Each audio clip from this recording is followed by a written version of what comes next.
ಜಯತಿ ಪರಾಶರಸೂನು ಸತ್ಯವತಿ ಹೃದಯನಂದನೋ ವ್ಯಾಸಃ ಯಸ್ಯ ಆಸ್ಯ ಕಮಲಗಲಿತಂ ವಾಂಗ್ಮಯಮೃತಂ ಜಗತ್ಪಿಬತಿ ಭುಜಗಭೋಗಾಭಮುದ್ಯಮ್ಯ ಹೃದಯಂ ನಿಜಭುಜಂ ದಕ್ಷಿಣಂ ಲಕ್ಷಣಾಢ್ಯಂ ಲಲಿತಮುದ್ರಿಕ್ತವಿಜ್ಞಾನಮುದ್ರಂ ಭಜ ಭಜ ಅನಂತಮಿತ್ಯಾಲಪಂತಂ ಪ್ರಣತವಾನ್ ಪ್ರಾಣಿನಾಂ ಪ್ರಾಣಭೂತಂ ಪ್ರಣತಿಭಿಃ ಪ್ರೀಣಯೇ ಪೂರ್ಣಬೋಧಂ ಭವದವೋಷ್ಣೇನ ತಾತಪ್ಯಮಾನಾನ್ ಭುವಿ ಪರಂ ನಾಥಮಪ್ರೇಕ್ಷಮಾಣಾನ್ ಭುವನಮಾನ್ಯೇನ ಚ ಅನ್ಯೇನ ದೋಷ್ಣಾ ಭವತು ಭೀರ್ಮಾ ಇತಿ ನ ಸಾಂತ್ವಯಂತಂ ಪ್ರಣತವಾನ್ ಪ್ರಾಣಿನಾಂ ಪ್ರಾಣಭೂತಂ ಪ್ರಣತಿಭಿಃ ಪ್ರೀಣಯೇ ಪೂರ್ಣಬೋಧಂ. ನನ್ನ ಅಧ್ಯಾತ್ಮ ಬಂಧುಗಳೇ, ಸ್ವಲ್ಪ ಆರೋಗ್ಯ ಇರಲಿ ಇವತ್ತು. ನನಗೆ ಎಷ್ಟು ಹೊತ್ತಾಗುತ್ತೋ ಅಷ್ಟು ಹೊತ್ತು ಮಾಡ್ತೇನೆ. ಸ್ವಲ್ಪ ಆರೋಗ್ಯ ಕೆಟ್ಟಿದೆ, ಚಿಂತಿಲ್ಲ. ಅದು ಆರೋಗ್ಯ ಸರಿಯಾಗಿ ಮತ್ತೆ ಸರಿಯಾದರೂ ಆಗಬಹುದು ಮಾತಾಡ್ತಾ. ಆದರೆ ಇದು ಮೊದಲೇ ವಿಷಯ ಸೂಚಿಸಿಬಿಟ್ಟೆ ಅಷ್ಟೇ. ನಾವು ಸಿದ್ಧಯೋ ಅಷ್ಟಾದಶ ಪ್ರೋಕ್ತಾ 18 ಸಿದ್ಧಿಗಳು, ಅದಕ್ಕೆ ಮೂಲಭೂತವಾದ 8 ಸಿದ್ಧಿಗಳು ಅಂತ. 8 ಸಿದ್ಧಿಗಳದ್ದು ಸುಮಾರಾಗಿ ನಾವು ಮೊನ್ನೆ ನೋಡಿದ್ದೆವು. 18 ಸಿದ್ಧಿಗಳ ವಿವರ ನಾವು ನೋಡಬೇಕು. ನಿನ್ನೆ ಶುರು ಮಾಡಿದೆ, ಸ್ವಲ್ಪ ಆಮೇಲೆ ಸಮಯ ಆಯಿತು, ನಾವು ಮತ್ತೆ ಮುಂದೆ ನೋಡುವ ಅಂದ್ಬಿಟ್ಟೆ. 18 ಸಿದ್ಧಿಗಳು, ಆ 8 ಸಿದ್ಧಿಗಳ ಅಷ್ಟೈವ ಗುಣಹೇತವ ಅಂತ. ಈ 18 ಸಿದ್ಧಿಗಳಿಗೆ ಮೂಲ ಅದು 8. ಅಂದರೆ ಮೂಲತಃ ಇರುವುದು 8 ಸಿದ್ಧಿ, ಅಷ್ಟಸಿದ್ಧಿಗಳು ಅಂತ. ಆ ಅಷ್ಟಸಿದ್ಧಿಗಳಲ್ಲಿ ಅದನ್ನು ಪೂರ್ತಿ ಭಗವಂತನ ಸಿದ್ಧಿಗಳು. ಅದು ಎಲ್ಲರಿಗೂ ಯಾವ ಸಾಧನೆಯಿಂದಲೂ ಅದನ್ನು ಪೂರ್ತಿ ಪಡೆಯುವುದು ಸಾಧ್ಯ ಇಲ್ಲ. ಅದಕ್ಕೋಸ್ಕರ ಅದರಿಂದ ಅವಾಂತರ ಸಿದ್ಧಿಗಳು ಹುಟ್ಟಿಕೊಂಡವು. ಈ ಋಷಿಮುನಿಗಳು ದೇವತೆಗಳು ಎಲ್ಲ ಅವಾಂತರ ಸಿದ್ಧಿಯನ್ನು ಪಡೆದರು. ಅದು ಆ 8ರ ಪ್ರಭೇದ 18 ಆಗಿ ಮತ್ತೆ ಮುಂದುವರಿಯಿತು. ಆ 18ನ್ನು 8ರಲ್ಲಿ ಅಂತರ್ಭಾವ ಮಾಡಬೇಕು. ಅದು ಏನು ಅಂತ ನಾವು ಇವತ್ತು ನೋಡೋಣ. ಸಾಧ್ಯ ಇವತ್ತು ಆದರೆ ನೋಡೋಣ, ಇಲ್ಲಾಂದರೆ ನಾಳೆ ಯಾವತ್ತು ದೇವರು ಮಾಡಿಸ್ತಾನೋ ಗೊತ್ತಿಲ್ಲ. ಅದನ್ನು 18 ಸಿದ್ಧಿಗಳಲ್ಲಿ ಮೊದಲನೆಯದ್ದು ನಾನು ನಿನ್ನೆ ಹೇಳಿದೆ, ಅನೂರ್ಮಿ ಮತ್ವಂ. ಆ ಊರ್ಮಿಗಳು ಇಲ್ಲದೇ ಇರುವುದು 6 ಊರ್ಮಿಗಳು ಅಂತ ನಿನ್ನೆ ಹೇಳಿದೆ ನಾನು. ಒಂದು ಹಸಿವು, ಬಾಯಾರಿಕೆ, ಮುಪ್ಪು, ಕಾಯಿಲೆ ಮತ್ತು ಶೋಕ ಮತ್ತು ಮೋಹ ಮತ್ತು ಅಟ್ಯಾಚ್ಮೆಂಟ್. ಇದು 6 ಅಲೆಗಳು. ಊರ್ಮಿ ಅಂದರೆ ಅಲೆ, ವೇವ್ಸ್. ಈ 6 ಅಲೆಗಳೇ ಈ ಜೀವನ ಅಂತಂದರೆ ಈ 6 ಅಲೆಗಳದ್ದೇ ಆವೃತ್ತಿ, ನಿರಂತರ ಆವೃತ್ತಿ. ಹಾಗಾಗಿ ಈ 6 ಅಲೆಗಳು ಇಲ್ಲದವರು ಅಂತ ಅರ್ಥ ಅಲ್ಲ. ಪೂರ ಎಲ್ಲರಿಗೂ ಅದು ಎಲ್ಲವೂ ಇರುತ್ತೆ. ಆದರೆ ಅದರಿಂದ ದುಃಖಕ್ಕೆ ಒಳಗಾಗದವರು ಅನುರ್ಮಿಗಳು ಅಂತ. ಈ 6ರಿಂದ ಏನು ದುಃಖ ಬರುತ್ತೆ, ಹಸಿವಿನಿಂದ ದುಃಖ ಆಗುತ್ತೆ, ಬಾಯಾರಿಕೆಯಿಂದ ದುಃಖ ಆಗುತ್ತೆ, ರೋಗದಲ್ಲಿ ದುಃಖ ಆಗುತ್ತೆ, ಮುಪ್ಪಿನಿಂದ ದುಃಖ ಆಗುತ್ತೆ, ಆಮೇಲೆ ಇವೆಲ್ಲ ಏನು ವ್ಯಾಧಿ, ಶೋಕದಿಂದ ಮೋಹ, ಇದು ಇದ್ದರೂ ಕೂಡ ಜೀವನದಲ್ಲಿ ಅದರಿಂದ ದುಃಖ ಪಡೆದವರು ಅನುರ್ಮಿಗಳು ಅಂತ. ಅಂದರೆ ಈ ಅನುರ್ಮಿಮತ್ವ ಅಂದರೆ ವಸ್ತುತಃ ಅರ್ಥ ಏನು ಅಂದರೆ ದುಃಖಕ್ಕೆ ಒಳಗಾಗದವರು ಅಂತ. ಮುಖ್ಯವಾಗಿ ದುಃಖಾಭಾವ ಮಾತ್ರ. ದುಃಖ ಯಾವ ಪ್ರಸಂಗದಲ್ಲೂ ದುಃಖಿಸುವುದಿಲ್ಲ ಅವರು. ರೋಗ ಬಂತು, ಭಗವಂತನ ಇಚ್ಛೆ ಅಂತ ಅನುಭವಿಸಿದ್ರು. ಅದನ್ನು ದುಃಖ ಅಯ್ಯೋ ಬಂತಲ್ಲ ಅಂತ ಕೂಗುವುದೇ ಇಲ್ಲ. ಹೀಗೆ ಈ 6 ಅಲೆಗಳನ್ನು ಗೆದ್ದವರು, ಅಂದರೆ ಅಲೆಗಳನ್ನು ಇಲ್ಲವಾಗಿಸಿದವರಲ್ಲ, ಇದ್ದರೂ ಅದರಿಂದ ದುಃಖ ಪಡೆದವರು. ಅದು ಒಂದು ಸಿದ್ಧಿ, ಅನೂರ್ಮಿಮತ್ವ. ಇದು ಆ 8 ಸಿದ್ಧಿಗಳಲ್ಲಿ ಯಾವುದಲ್ಲಿ ಸಿಗುತ್ತೆ? 8 ಸಿದ್ಧಿಗಳು ಯಾವುದು ಹೇಳಿದ್ದೇವೆ ನಾವು ಅಂತ ನಿಮಗೆ ಒಂದು ನಾವು ನೋಡಿದೆ. ಒಂದೇನು ಅಂದರೆ ಅಣಿಮ, ಮಹಿಮ, ಆಮೇಲೆ ಲಘಿಮ. ಗರಿಮ ಇಲ್ಲ, ಗರಿಮ ಮಹಿಮಾದಲ್ಲೇ ಸೇರಿತು. ಈ ಕೋಶದವರು ಅಣಿಮ ಮಹಿಮ ಚೇವ ಗರಿಮ ಅಂತ ಹೇಳ್ತಾರೆ. ಗರಿಮ ಅನ್ನೋದು ಮಹಿಮೆಯಲ್ಲೇ ಸೇರಿತು. ಅದು ಅಣಿಮ, ಮಹಿಮ, ಲಘಿಮ. ಆಮೇಲೆ ಪ್ರಾಪ್ತಿ, ಪ್ರಾಕಾಶ್ಯ, ಪ್ರಾಕಾಮ್ಯ, ಈಶುತ್ವ, ವಶಿತ್ವ. ಇವು 8 ಮೂಲಭೂತವಾದ ಮಹಿಮೆಗಳು, ಸಿದ್ಧಿಗಳು. ಇದರಲ್ಲಿ ಈ ಅನೂರ್ಮಿಮತ್ವ ಯಾವುದರಲ್ಲಿ ಅಂತರ್ಭಾವ ಆಯಿತು? ಅನೂರ್ಮಿಮತ್ವ ಪ್ರಾಕಾಮ್ಯೆ. ಪ್ರಾಕಾಮ್ಯ ಅಂದರೆ ಏನು? ಪ್ರಾಪ್ತಿ, ಪ್ರಾಕಾಮ್ಯ, ಈಶಿತ್ವ. ಈ ಶಬ್ದಗಳ ಅರ್ಥ ಪ್ರಾಕಾಮ್ಯ ಅಂದರೆ ಏನು ಬಯಸಿದನೋ ಅದನ್ನು ಆ ಆನಂದವನ್ನು ತಕ್ಷಣ ಪಡೆಯೋದು. ನಮಗೇನು ಬಯಸಿದೆವು ಅದು ಇವತ್ತು ನನಗೆ ಏನೋ ಒಂದು ಬೇಕು ಅಂತ ಆ ವಸ್ತು ಸಿಗದೇನೆ ಆ ಆನಂದ ಪಡೀಲಿಕ್ಕಾಗುವಂಥದ್ದುಂಟಲ್ಲ. ತತ್ಕಾಮಃ ಯತ್ಕಾಮಃ ತದವಾಪ್ಸ್ಯತಿ ಅಂತ ಭಾಗವತ ಹೇಳಿ. ನಾವು ಏನನ್ನು ಬಯಸಿದೆವೋ ಅಂಥ ಆನಂದ ಬಯಸಿದ ತಕ್ಷಣ ಸಿಗುತ್ತೆ. ಮತ್ತು ನೀವು ಆ ವಸ್ತು ಸಿಕ್ಕಿಯೂ ಆನಂದ ಆಗ್ಬೋದು, ವಸ್ತು ಸಿಗದೆಯೂ ಆನಂದ ಆಗ್ಬೋದು. ನಾವು ಇದೇಂದರೆ ಇದು ಕಾರಣ ಇದೆಲ್ಲ ಕಾರಣ ಮನಸ್ಸು. ಪ್ರತಿಯೊಂದೂ ಕೂಡ ನಮ್ಮ ಮನೋಮೂಲಕವಾಗಿ ನಮ್ಮ ಭಾವನೆಗಳು ಹುಟ್ಟುಕೊಳ್ಳೋದು. ನಮ್ಮ ಮನಸ್ಸು ಅದನ್ನು ಉತ್ಕಟವಾಗಿ ಬಯಸಿದರೆ ಅದೇ ಪ್ರಾಕಾಮ್ಯ. ನಮ್ಮ ಮನಸ್ಸು ಉತ್ಕಟವಾಗಿ ಏನನ್ನು ಬಯಸಿತೋ ಅದನ್ನು ಪಡಿಬೇಕು. ಇದು ಭಗವಂತನೇ ನಾವು ಹೇಳಬೇಕಾಗಿಲ್ಲ. ಅವನು ಏನು ಬಯಸಿದನೋ ಅವನು ಸತ್ಯಕಾಮ ಅಂತಲೇ ಹೆಸರು ಅವನಿಗೆ. ಪೂರ್ಣಕಾಮ ಸತ್ಯಕಾಮ. ಅವನು ಪ್ರಾಪ್ತಕಾಮ. ಅವನು ಏನು ಬಯಸಿ ಪಡಿಬೇಕಾದ್ದೇ ಇಲ್ಲ, ಎಲ್ಲವೂ ಪೂರ್ಣವಾಗಿದೆ. ಉಳಿದವರು ಇದನ್ನು ಪಡೀತಾರೆ, ಪಡೆದು ಈ ದುಃಖದಿಂದ ಪಾರಾಗ್ತಾರೆ ಅಂತ. ಅದನ್ನು ಅನುರ್ಮಿಮತ್ವ ಅಂದರೆ ದುಃಖದಿಂದ ಪಾರಾಗುವುದು. ಅದು ಆ ವಸ್ತು ಸಿಕ್ಕಿದ್ರಿಂದ ಆಗಬಹುದು, ವಸ್ತು ಸಿಗದೇ ಆ ದುಃಖದಿಂದ ಪಾರಾಗಬಹುದು, ಯಾವ ರೀತಿ ಆಗ್ಬೋದು. ಇದು ಅನುರ್ಮಿಮತ್ವ ಶಾಸ್ತ್ರೀಯವಾಗಿ.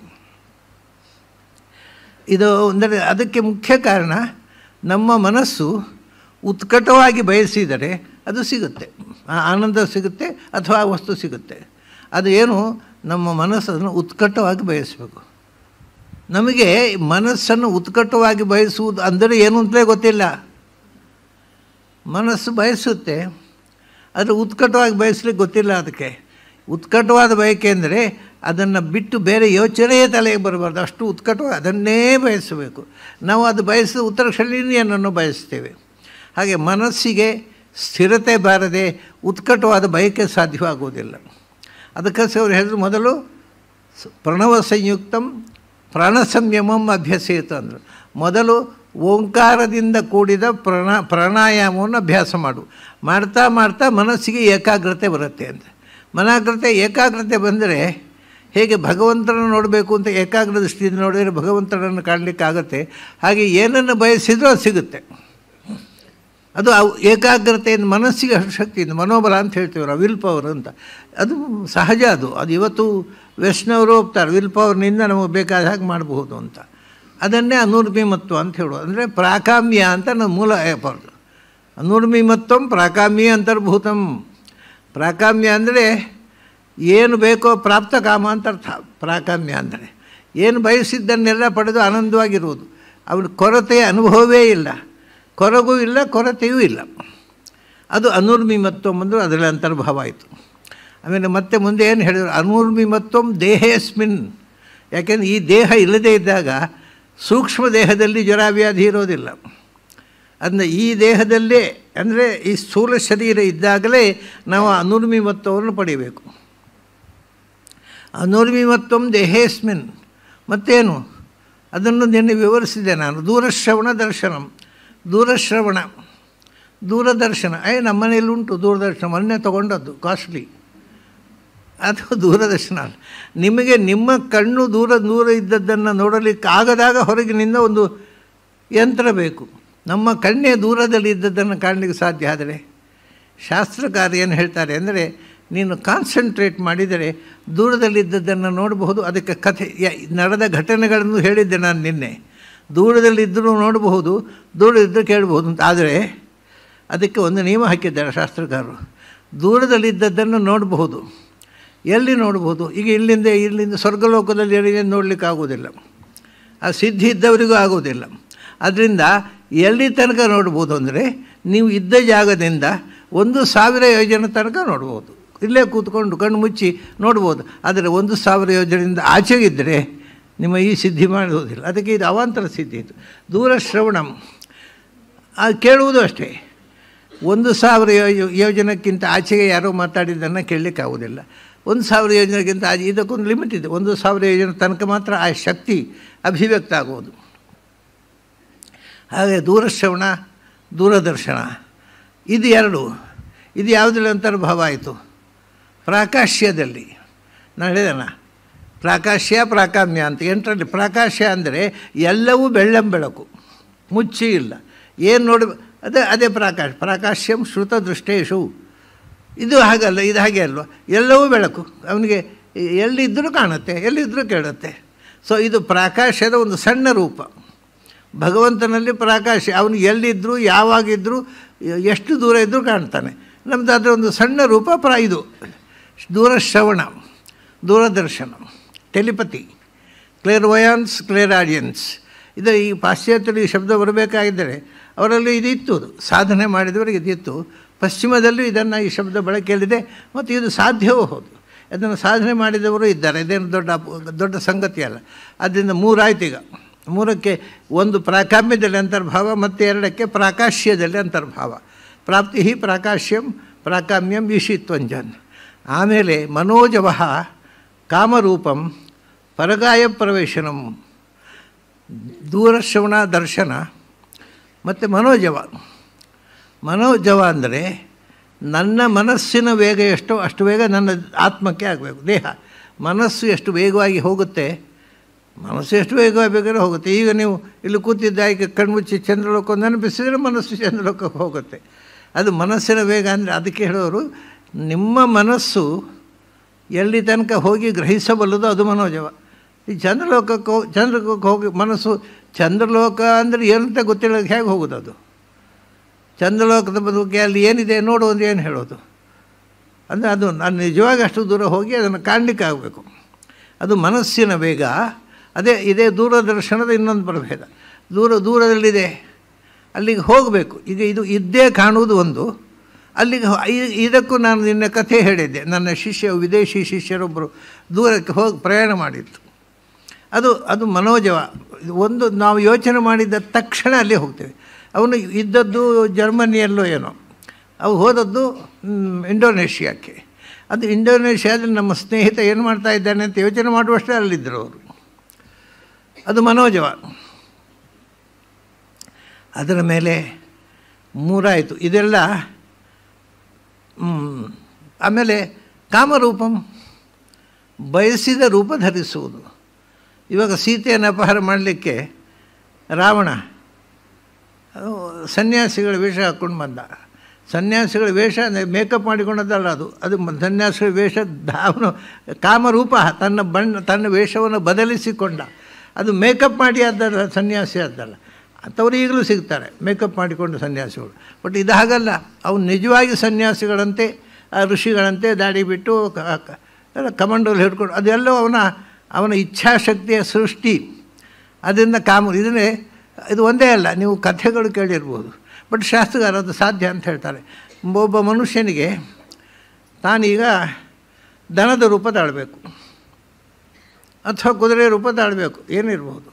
ಒಬ್ಬ ಋಷಿ ಬಯಸಿದರೆ ದನದ ರೂಪವನ್ನು ತಾಳಬಲ್ಲ. ಅಂದರೆ ಅದು ಪರ್ಮನೆಂಟ್ ಅಲ್ಲ, ತತ್ಕಾಲಕ್ಕೆ ಆ ರೂಪ ಧಾರಣೆ ಯಾವುದೇ ರೂಪವನ್ನು ಧರಿಸುವಂಥ ಶಕ್ತಿಗೆ ಕಾಮರೂಪ ಅಂತ ಹೆಸರು. ಇದೆಲ್ಲ ಪ್ರಾಪ್ತಿಯಲ್ಲಿ ಸೇರಿತ್ತು. ಪ್ರಾಪ್ತಿ ಅಂದರೆ ಶಕ್ತಿ ಪ್ರೇರಣಂ ಈಶಿತ. ಪ್ರಾಪ್ತಿ ಹಿಂದೆ ಶ್ರುತಧರ್ಮೇಶು ಪ್ರಾಪ್ತಿ, ಅಂದರೆ ಶ್ರುತದೃಷ್ಟೇಶು ಪ್ರಾಪ್ತಿ. ಅಂದರೆ ನಮಗೆ ಬೇಕಾದ್ದನ್ನು, ಶ್ರುತವಾದ್ದನ್ನು ದೃಷ್ಟವಾದ್ದನ್ನು ಪಡೆಯೋದು. ಆಗ ಇದು ಪ್ರಾಪ್ತಿಗೆ ಸೇರ್ತಿದೆಲ್ಲ. ದೂರದರ್ಶನ, ದೂರಶ್ರವಣ ಅದು ಪ್ರಾಪ್ತಿಗೂ ಸೇರಿಸ್ಬೋದು. ಕಾಮರೂಪ, ಮನೋಜವ. ಆಮೇಲೆ ಪರಕಾಯ ಪ್ರವೇಶನಂ, ಇನ್ನೊಬ್ಬರ ದೇಹಕ್ಕೆ ಪ್ರವೇಶ ಮಾಡೋದು. ಇದು ಕೂಡ ಶಾಸ್ತ್ರದಲ್ಲಿ ತುಂಬ ವಿವರ ಇದೆ ಇದಕ್ಕೆ, ಅದನ್ನು ಹೇಗೆ ಸಾಧನೆ ಮಾಡೋದು ಅಂತ. ಪರಕಾಯ ಪ್ರವೇಶ ಮಾಡಿದವರು ಇತ್ತೀಚೆಗೆ ಕೂಡ ಕೆಲವರು ಇದ್ದರು. ಈಗ ಯಾರು ಇರ್ಬೋದು ಗೊತ್ತಿಲ್ಲ ನನಗೆ, ಮಾಡೋರು ಇದ್ದರೆ ಇರ್ಬೋದು, ನನಗೆ ಗೊತ್ತಿಲ್ಲ. ನನಗೆ ಗೊತ್ತಿದ್ದಂತೆ ಇತ್ತೀಚೆಗೆ ದಿನಗಳಲ್ಲಿ ಈ ಹಿಮಾಲಯದಲ್ಲಿ ಯೋಗಿಗಳು ಕೂಡ ಇದನ್ನು ಅಭ್ಯಾಸ ಮಾಡಿದವರು ಈಗಿಲ್ಲ. ಅದು ಪ್ರಾಣಾಯಾಮದಿಂದ ಅಷ್ಟು ಶಕ್ತಿ ಸಂಪಾದನೆ ಮಾಡಿ ಪರಕಾಯ ಪ್ರವೇಶ ಆ ದೇಹದೊಳಗೆ ಹೋಗ್ಬೋದು. ಈಗ ಮೊದಲೇನು ಅಂದರೆ ಈಶಿತ್ವ ಅಂದರೆ ಇಲ್ಲೇ ಕೂತ್ಕೊಂಡು ನಿಮ್ಮ ಕಣ್ಣಿನಿಂದ ನೋಡೋದು. ಪರಕಾಯ ಪ್ರವೇಶ ನಿಮ್ಮ ದೇಹದಲ್ಲಿ ಪ್ರವೇಶ ಮಾಡಿಯೇ ನಿಮ್ಮ ಕಣ್ಣಿನಿಂದ ನೋಡೋದು. ಅದು ಎರಡೋದು ಈಶಿತ್ವ ಅಂತ ಒಂದಿದೆ ಅಲ್ಲ, ಅದು ಹೌದು. ಅದೇನು ಅಂದರೆ ಶಕ್ತಿ ಪ್ರೇರಣಂ. ನಾನು ಇಲ್ಲೇ ಕೂತು ನಿಮ್ಮ ಕಣ್ಣಿನಿಂದ ನೋಡ್ಬೋದು, ನಿಮ್ಮ ಕಿವಿಯಿಂದ ನಾನು ಕೇಳೋದು. ಅದಲ್ಲಿ ಬರಬೇಕಾದ್ರೆ ನಾನು ಇಲ್ಲೇ ಇದ್ದು ಇನ್ನೊಬ್ಬರ ಹಿಂದೆ ಅದನ್ನು ಪ್ರೇರಣ ಇಂದ್ರಿಯೈ ಪ್ರಾಪ್ತಿ ಅದು ಇಂದ್ರಿಯಗಳ ಮೂಲಕ, ಇನ್ನೊಬ್ಬರ ಇಂದ್ರಿಯಗಳ ಮೂಲಕ ನಾವು ಅನುಭವಿಸೋದು, ಅದು ಒಂದು ಶಕ್ತಿ. ಇದು ಹಾಗಲ್ಲ. ಆ ದೇಹದಲ್ಲಿ ಪ್ರವೇಶ ಮಾಡಿ, ಇದು ನೋಡಿ ಬಹಳ ತಮಾಷೆ ಏನು ಅಂದರೆ, ಈ ಪರಗಾಯ ಪ್ರವೇಶ ಉಂಟಲ್ವ, ಅದು ಅದು ಭಗವಂತನ ಮುಖ್ಯ ಗುಣ. ಯಾಕೆಂದರೆ ಅವ್ರಿಗೆ ಎಲ್ಲರ ಕಾಯದೊಳಗೂ ಇದ್ದಾನೆ. ಅವನಿಗೇನು ಯಾರ ದೇಹದೊಳಗೆ ಭಗವಂತ ಇಲ್ಲ. ನ ತದಸ್ತಿ ವಿನಾ ಯತ್ಸ್ಯಾನ್ ಮಯಾ ಭೂತಂ ಚರಾಚರಂ. ನಾನು ಇಲ್ಲದ ವಸ್ತುವೇ ಇಲ್ಲ ಅಂತಾನೆ, ಎಲ್ಲರೊಳಗೂ ಇದ್ದಾನವ. ಸೊ ಎಲ್ಲರ ದೇಹದೊಳಗೂ ಇರೋದರಿಂದ ಅವನದ್ದು ಪರಗಾಯ ಪ್ರವೇಶ ಅನ್ನೋದು ಅದ್ಭುತವಾದದ್ದು. ಅವರು ಪ್ರವೇಶ ಮಾಡಿದ ಕಾಯವೇ ಇಲ್ಲ. ಈಗ ನೋಡಿ, ಭಗವಂತ ಅವನಿಗೆ ಎರಡು ಥರ ಇದೆ. ಇನ್ನೊಬ್ಬರ ಕಾಯದಲ್ಲಿ ಪ್ರವೇಶ ಮಾಡಿದರೆ ಅವನದ್ದು ಅದು ಆವೇಶ ಅಂತ ಹೇಳ್ತಾರೆ. ಅವನೇ ಅವತಾರ ಮಾಡಿದರೆ ಅಲ್ಲಿ ಅವನೇ, ಯಾಕಂದರೆ ಭಗವಂತ ಮಾತ್ರ, ಬೇರೊಂದು ವ್ಯಕ್ತಿ ಇಲ್ಲ ಅಲ್ಲಿ. ಅಂದರೆ ಅದು ಪರಗಾಯ ಪ್ರವೇಶ ಅಲ್ಲ, ಅದು ಸ್ವಕಾಯ ಪ್ರವೇಶ. ಹಾಗಾಗಿ ಭಗವಂತಕ್ಕೆ ಪರಗಾಯ ಪ್ರವೇಶ ಅನ್ನೋದು ಕಂಪಲ್ಸರಿ. ಅದು ಭಗವಂತ ಪ್ರವೇಶ ಮಾಡದೇ ಇದ್ದರೆ ಆ ಜೀವ ಬದುಕೋದೇ ಇಲ್ಲ. ಅದರಿಂದ ಪರಗಾಯ ಪ್ರವೇಶ ಸರ್ವತ್ರ ಅಪವಾದ ಇಲ್ಲದೆ ಇರುವುದು ಅದು ಭಗವಂತನಲ್ಲಿ ಮಾತ್ರ, ಬೇರೆ ಯಾರಲ್ಲೂ ಇರೋದಿಲ್ಲ. ಆಯಿತು, ಪರಗಾಯ ಪ್ರವೇಶನಂ. ಆಮೇಲೆ ಸ್ವಚ್ಛಂದ ಮೃತ್ಯು, ಬಯಸಿದಾಗ ಸಾಯೋದು. ಅಂದರೆ ಇದಕ್ಕೇನು ಕೆಲವರು ಏನು ಹೇಳ್ತಾರೆ ಗೊತ್ತುಂಟ, ಅಂದರೆ ಎಕ್ಸ್ಟೆಂಡ್ ಮಾಡೋದು ಅಂತ. ಆಯುಷ್ಯ 100 ವರ್ಷ ಇತ್ತು, ನಾನು 200 ವರ್ಷ ಬದುಕಬೇಕು, 300 ವರ್ಷ ಬದುಕಬೇಕು, ಇದು ಸ್ವಚ್ಛಂದ ಮೃತ್ಯು ಅಂತ. ಅದು ಹೌದು, ಅಷ್ಟೇ ಅಲ್ಲ. ಬಹಳ ವಿಶೇಷ ಏನು ಅಂದರೆ, ಅವನಿಗೆ ಒಬ್ಬನಿಗೆ 40 ವರ್ಷ 50 ವರ್ಷ, ಅವನಿಗೆ ಆಗ ಅನಿಸಿದ್ದು ನಾನು ಸಾಯಬೇಕು ಅಂದರೆ ಸಾಯಬೇಕು. ಅದು ಎಕ್ಸ್ಟೆನ್ಷನ್ ಮಾತ್ರ ಅಲ್ಲ, ಹೆಚ್ಚು ವರ್ಷ ಇರುವುದು ಒಮ್ಮೆ ಇದು ಸಾಕು ಬದುಕು ಅಂದ್ಕೊಂಡ್ರೆ ಮೊದಲೇ ಅವನ ಆಯುಷ್ಯ ಮುಗಿಯೋ ಮುಂಚೆ ಸಾಯಬಹುದು. ಇದು ಸ್ವಚ್ಛಂದ ಮೃತ್ಯು. ಆದರೆ ಅದಕ್ಕೂ ಒಂದು ರಿಸ್ಟ್ರಿಕ್ಷನ್ ಹಾಕಿದ್ದಾರೆ ಶಾಸ್ತ್ರಕಾರರು. ಅವನು ಬದುಕಬಹುದು, ಎಷ್ಟು ಸಮಯ ಅವನಿಗೆ ಬದುಕಬೇಕು ಅಂತ ಉಂಟಪ್ಪ, 1000 ವರ್ಷ ಬದುಕಬಹುದು. ಆದರೆ ಯಾವ ಯುಗದಲ್ಲಿ ಅವನು ಬದುಕ್ತಾ ಇದ್ದಾನೋ ಅದು ಬಿಟ್ಟು ಇನ್ನೊಂದು ಯುಗ ತನಗೆ ಎಕ್ಸ್ಟೆನ್ಷನ್ ಆಗೋದಿಲ್ಲ. ಅದು ಆ ಯುಗದಲ್ಲಿ ಎಷ್ಟು ಸಮಯ ಬೇಕಾದ್ರೂ ಬಹುದು. ಯುಗಗಳಲ್ಲಿ ಬದುಕಿದ ಯೋಗಿಗಳಿದ್ದಾರೆ, ಅದು ಬೇರೆ, ಅದು ವಿಶಿಷ್ಟ ಶಕ್ತಿ. ಅದು ಈ ಸಾಮಾನ್ಯ ಯೋಗ ಸಿದ್ಧಿಯಲ್ಲಿ ಪಡೆದವರಲ್ಲಿ ಅವ್ರು ಬದುಕಬೇಕು ಅಂದರೆ ಈ ಯುಗದಲ್ಲಿ ಎಷ್ಟು ವರ್ಷ ಬೇಕಾದ್ರೂ ಬದುಕ್ಬೋದು. ಈಗ ನಿನ್ನೆ ನಾನು ಹೇಳಿದೆ, ಕೆಲವು ಯೋಗಿಗಳು, ಯೋಗಿ ಬಾಬಾ ಅವರು ಪರಮಹಂಸ ಯೋಗಾನಂದರು ಉಲ್ಲೇಖ ಮಾಡ್ತಾರೆ. ಅವ್ರು ನೋಡಿದ್ದೇನೆ ನಾನು, ಮತ್ತು ಅವರಿಗೆ ನೋಡುವಾಗ 900 ವರ್ಷ ಆಗಿತ್ತು ಅಂತ. ಅದಿರ್ಬೋದು. ಬಟ್ ಈ ಯುಗ ಇನ್ನೊಂದು, ಈಗ ದ್ವಾಪರ ಯುಗದವರೊಬ್ಬರು ಈಗ ಬನ್ನಿ ಬರಲಿಕ್ಕೆ ಆಗೋದಿಲ್ಲ. ಅಥವಾ ಇನ್ನು ಮುಂದಿನ ಕೃತಯುಗದಲ್ಲಿ ನಾನು ಇರಬೇಕು ಅಂದರೆ ಇರಲಿಕ್ಕೆ ಆಗೋದಿಲ್ಲ. ಆ ಒಂದು ಯುಗ ಮುಗಿಯೋ ತನಕ ಎಷ್ಟು ಬೇಕಾದ್ರೆ ಎಕ್ಸ್ಟೆನ್ಷನ್ ಮಾಡಿಕೊಳ್ಬೋದು ಆಯುಷನ್ನು. ಇದು ಒಂದು ಸಿದ್ಧಿ ಅಂದ ಸ್ವಚ್ಛಂದ ಮೃತ್ಯು. ಆಮೇಲೆ ಇದೆಲ್ಲ ಪ್ರಾಕಾಮ್ಯಗಳು ಮತ್ತು ಪ್ರಾಪ್ತಿಗಳಲ್ಲಿ ಅಂತರ್ಭಾವ ಆಗ್ತವೆ ಇವೆಲ್ಲ. ಸ್ವಚ್ಛಂದ ಮೃತ್ಯು. ಆಮೇಲೆ ದೇವಾನಾಂ ಸಹ ಕ್ರೀಡಾನುದರ್ಶನ, ದೇವತೆಗಳ ಜೊತೆಗೆ ನಾವು ವ್ಯವಹಾರ ಮಾಡ್ಬೋದು. ಕಮ್ಯುನಿಕೇಷನ್ ವಿತ್ ಡಿವೈನ್ ಫೋರ್ಸ್, ದೇವತೆಗಳು ಡೀಡ್ಸ್. ದೇವತೆಗಳ ಹತ್ರ ನೀವು ಈಗ ನಾವು ಫೋನ್ನಲ್ಲಿ ನಾವು ಮಾತಾಡ್ತೇವಲ್ವ, ಈ ಫೋನಿನಲ್ಲಿ ನಾವು ಡಿವೈನ್ ಫೋನ್ನಲ್ಲಿ ದೇವತೆಗಳ ಜೊತೆಗೆ ಮಾತಾಡಬಹುದು. ಆದರೆ ಅದಕ್ಕೂ ರಿಸ್ಟ್ರಿಕ್ಷನ್ ಹೇಳ್ತಾರೆ, ಇಂದ್ರ ಸಿಗೋಲ್ಲ ಅಂತ ಫೋನಿಗೆ. ಇಂದ್ರನಿಂದ ಕೆಳಗಿನವರನ್ನು ಮಾತ್ರ ನೀವು ಕೆಳಗಿನ ಅವಮ ದೇವತೆಗಳನ್ನು ನೀವು ನಿಮ್ಮ ತಪಶಕ್ತಿಯಿಂದ ಕಾಂಟ್ಯಾಕ್ಟ್ ಮಾಡಿ ಈಗಲೂ ಮಾತಾಡಬಹುದು. ಆದರೆ ಇಂದ್ರ ಇಸ್ ನಾಟ್ ಅವೈಲಬಲ್, ನೀವು ಔಟ್ ಆಫ್ ಪೋಸ್ಟ್, ಅದು ಕಾಂಟ್ಯಾಕ್ಟೇ ಆಗೋದಿಲ್ಲ. ಇಂದ್ರನೇ ಕಾಂಟ್ಯಾಕ್ಟ್ ಆಗೋದಿಲ್ಲ, ಬ್ರಹ್ಮದೇವರನ್ನು ಮಾತಾಡಬೇಕು ಅಂದರೆ ಆಗೋದಿಲ್ಲ, ರುದ್ರದೇವರನ್ನು ಮಾತಾಡಬೇಕು ಅಂದರೆ ಆಗೋಲ್ಲ, ನಾರಾಯಣನನ್ನು ಮಾತಾಡಬೇಕು ಆಗೋಲ್ಲ. ಇಂದ್ರನಿಗಿಂತ ಕೆಳಗಿನವರನ್ನು ಯೋಗ ಬಲದಿಂದ ಕಾಂಟ್ಯಾಕ್ಟ್ ಮಾಡಿ ಮಾತಾಡ್ಬೋದು. ಅದೇ ದೇವೈ ಸಹ ಅವರ ಜೊತೆಗೆ ವ್ಯವಹಾರ, ಬರೇ ಮಾತಾಡೋದಲ್ಲ, ಕ್ರೀಡಾ, ಅವರ ಜೊತೆಗೆ ವ್ಯವಹಾರ ಮಾಡಬಹುದು, ಅದನ್ನು ಮಾತುಕತೆ ಮಾಡ್ಬೋದು, ಏನೂ ಮಾಡ್ಬೋದು. ಆಮೇಲೆ ಅವನಿಗೆ ಯಥಾ ಇಷ್ಟ ಸಂಪ್ರಾಪ್ತಿ, ಆಮೇಲೆ ಅವರಿಗೆ ಏನು ಅದು ಆಗ ಬಂದಿದೆ. ನಾನು ಹೇಳಿದೆ, ಒಂದು ಬೇಕು ಅಂತ ಬಯಸಿದರೆ ಅದು ತಕ್ಷಣ ಸಿಗಬೇಕು. ಭಗವಂತನಿಗೆ ಅವನು ಸಿಕ್ಕಿತ್ತಲ್ಲ, ಅವನು ಬಯಸಿದ್ದೇ ಇಲ್ಲ, ಬಯಸಿದ್ದೆಲ್ಲ ಇದೆ ಅವನಿಗೆ. ಬಯಸಿದ್ದನ್ನು ಪಡೆಯೋದು, ಇದು ಒಂದು ಸಣ್ಣ ನನ್ನ ಅನುಭವ ಹೇಳ್ತೇನೆ ನಿಮಗೆ. ಯಾಕೆಂದರೆ ನಾವು ಇದನ್ನು ಉತ್ಕಟವಾಗಿ ಬಯಸಿದರೆ ಇದು ಯಾರಿಗೂ ಸಿಗುತ್ತೆ. ನಮ್ಮ ಮೈಂಡ್ ಟ್ಯೂನ್ ಆಗಬೇಕಷ್ಟೇ. ಮತ್ತು ಇದು ಒಂದೇ ಅಲ್ಲ, ಎಷ್ಟೆಷ್ಟು ಸಂಪ್ರಾಪ್ತಿ ಅಂದರೆ ನಮಗೆ ತುಂಬ ಬೇಕಾದವರು ಯಾರಾದರೂ, ಅವರು ಎಲ್ಲೋ ಬಾಂಬೆಯಲ್ಲೋ ಇನ್ನೋ ಡೆಲ್ಲಿಯಲ್ಲೋ ಇದ್ದಾರೆ ಅಂತ ಇಟ್ಕೊಳ್ಳಿ, ನಿಮಗೆ ಅವರ ಬಗ್ಗೆ ಏನು ನ್ಯೂಸ್ ಇಲ್ಲ, ಅದು ನಿಮಗೆ ಇದ್ದಕ್ಕಿದ್ದ ಹಾಗೆ ಚಡಬಡಿಕೆ ಶುರುವಾಗುತ್ತೆ. ಯಾಕೆ ಅವರಿಗೆ ಅವ್ರು ನೆನಪಾಯ್ತು, ಈಗ ಯಾಕೋ ನೆನಪಾಗ್ತಾಯಿದೆ, ಅವ್ರು ನೋಡಬೇಕು ಅಂತ ಉತ್ಕಟವಾದ ಬಯಕೆ ಹುಟ್ಟುತ್ತೆ. ಕಾರಣ ಏನು ಅಂದರೆ ಅವರಲ್ಲಿ ಅನಾರೋಗ್ಯದಿಂದ ಬಳಲುತ್ತಿರ್ತಾರೆ. ನಿಮ್ಮ ಮನಸ್ಸು ಅದನ್ನು ಗ್ರಹಣ ಮಾಡಿ ಚಟಪಡಿಸಲು ಶುರು ಮಾಡುತ್ತೆ. ಮತ್ತು ಫೋನ್ನಲ್ಲಿ ಸುದ್ದಿ ಬರಬೇಕಷ್ಟೇ, ಆದರೆ ಮನಸ್ಸಿಗೆ ಗೊತ್ತಾಗುತ್ತೆ ಅದು ಅವರು ಕಾಯಿಲೆಯಲ್ಲಿದ್ದಾರೆ ಅಂದ ತಕ್ಷಣ ಇಲ್ಲಿ ಇದು ಮನಸ್ಸು ಚಟಪಡಿಕೆ ಶುರುವಾಗುತ್ತೆ. ಅವ್ರನ್ನ ನೋಡಲೇಬೇಕು ಅನಿಸುತ್ತೆ. ನೀವು ಹಾಗಿದ್ದೇ ಎದ್ದುಕೊಂಡು ಡೆಲ್ಲಿಗೆ ಹೋಗಿ ಅಥವಾ ಬಾಂಬೆಗೆ ಹೋಗಿ ಅವರು ಇದ್ದವ್ರನ್ನ ನೋಡ್ಕೊಂಡು ಬರ್ತೀರಿ, ಇಲ್ಲ ಅಂದರೆ ಏನೋ ಒಂದು ಫೋನ್ ಮಾಡ್ತೀರಿ. ಅಂದರೆ ಮನಸ್ಸು ಕಮ್ಯುನಿಕೇಟ್ ಮಾಡುತ್ತೆ. ಎಲ್ಲ ಇಡೀ ಪ್ರಪಂಚದಲ್ಲಿ ಕಮ್ಯುನಿಕೇಷನ್ ಇದೆ. ಅದಕ್ಕೆ ಆ ಕಮ್ಯುನಿಕೇಷನ್ ವ್ಯವಸ್ಥೆ ನಮಗೆ ಗೊತ್ತಿಲ್ಲ. ಅದು ನಾವು ಏನು ಬಯಸಿದೆವೋ ಅದನ್ನು ಪಡಿತೇವೆ. ಮತ್ತು ಯಾರು ಏನಾದರೂ ಕೂಡ ಅದು ನಮಗೆ ಮನಸ್ಸಿಗೆ ಗೊತ್ತಾಗುತ್ತೆ, ಮನಸ್ಸು ಚಡಪಡಿಸುತ್ತೆ. ಈಗ ನೋಡಿ, ಇದು ಮನುಷ್ಯನದ್ದು ದೌರ್ಬಲ್ಯ. ಇದು ನಿಮ್ಮ ತೋಟದಲ್ಲಿ ಒಂದು ಗಿಡ ಇದೆ, ತುಳಸಿ ಗಿಡ ಅಂತ ಇಟ್ಟುಕೊಳ್ಳಿ. ತುಳಸಿ ಗಿಡ ಇದೆ, ಯಜಮಾನ ತುಳಸಿ ಗಿಡ ನಟ್ಟವ ಎಲ್ಲೋ ಪೇಟೆಗೆ ಹೋದವ ಜಾರಿ ಬಿದ್ದ. ಮನೆಯವ್ರಿಗೆ ಗೊತ್ತಾಗೋಲ್ಲ, ಫೋನ್ ಬಂದ ಮೇಲೆ ಗೊತ್ತಾಗ ನಿಮ್ಮ ಮನೆಯವರು ಜಾರಿ ಬಿದ್ದಿದ್ದಾರೆ ಅಂತ. ಆ ತುಳಸಿ ಗಿಡ ಭಯದ ಕಂಪನ ತೋರಿಸುತ್ತೆ. ಯಜಮಾನ ಬಿದ್ದ, ಅದರಲ್ಲಿ ನೀವು ಯಂತ್ರದಿಂದ ನೋಡಿದರೆ ಅದು ಭಯದಿಂದ ಕಂಪಿಸ್ತಾ ಇರ್ತೀವಿ, ಏನೋ ಆಗೋಯ್ತು ನನ್ನ ಯಜಮಾನಿಗೆ ಅಂತ. ಸೊ ಪ್ರಾಣಿಗಳಿಗೆ ಇದೆ. ಯಾಕೆಂದರೆ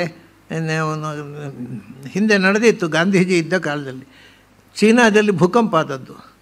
ಭೂಕಂಪ ಆಗುವ ಮುಂಚಿನ ದಿವಸ ಅಲ್ಲಿ ಭೂಕಂಪ ಆದ ಜಾಗದಲ್ಲಿ ಝೂ ಇತ್ತು, ಪ್ರಾಣಿಗಳಿದ್ದವು.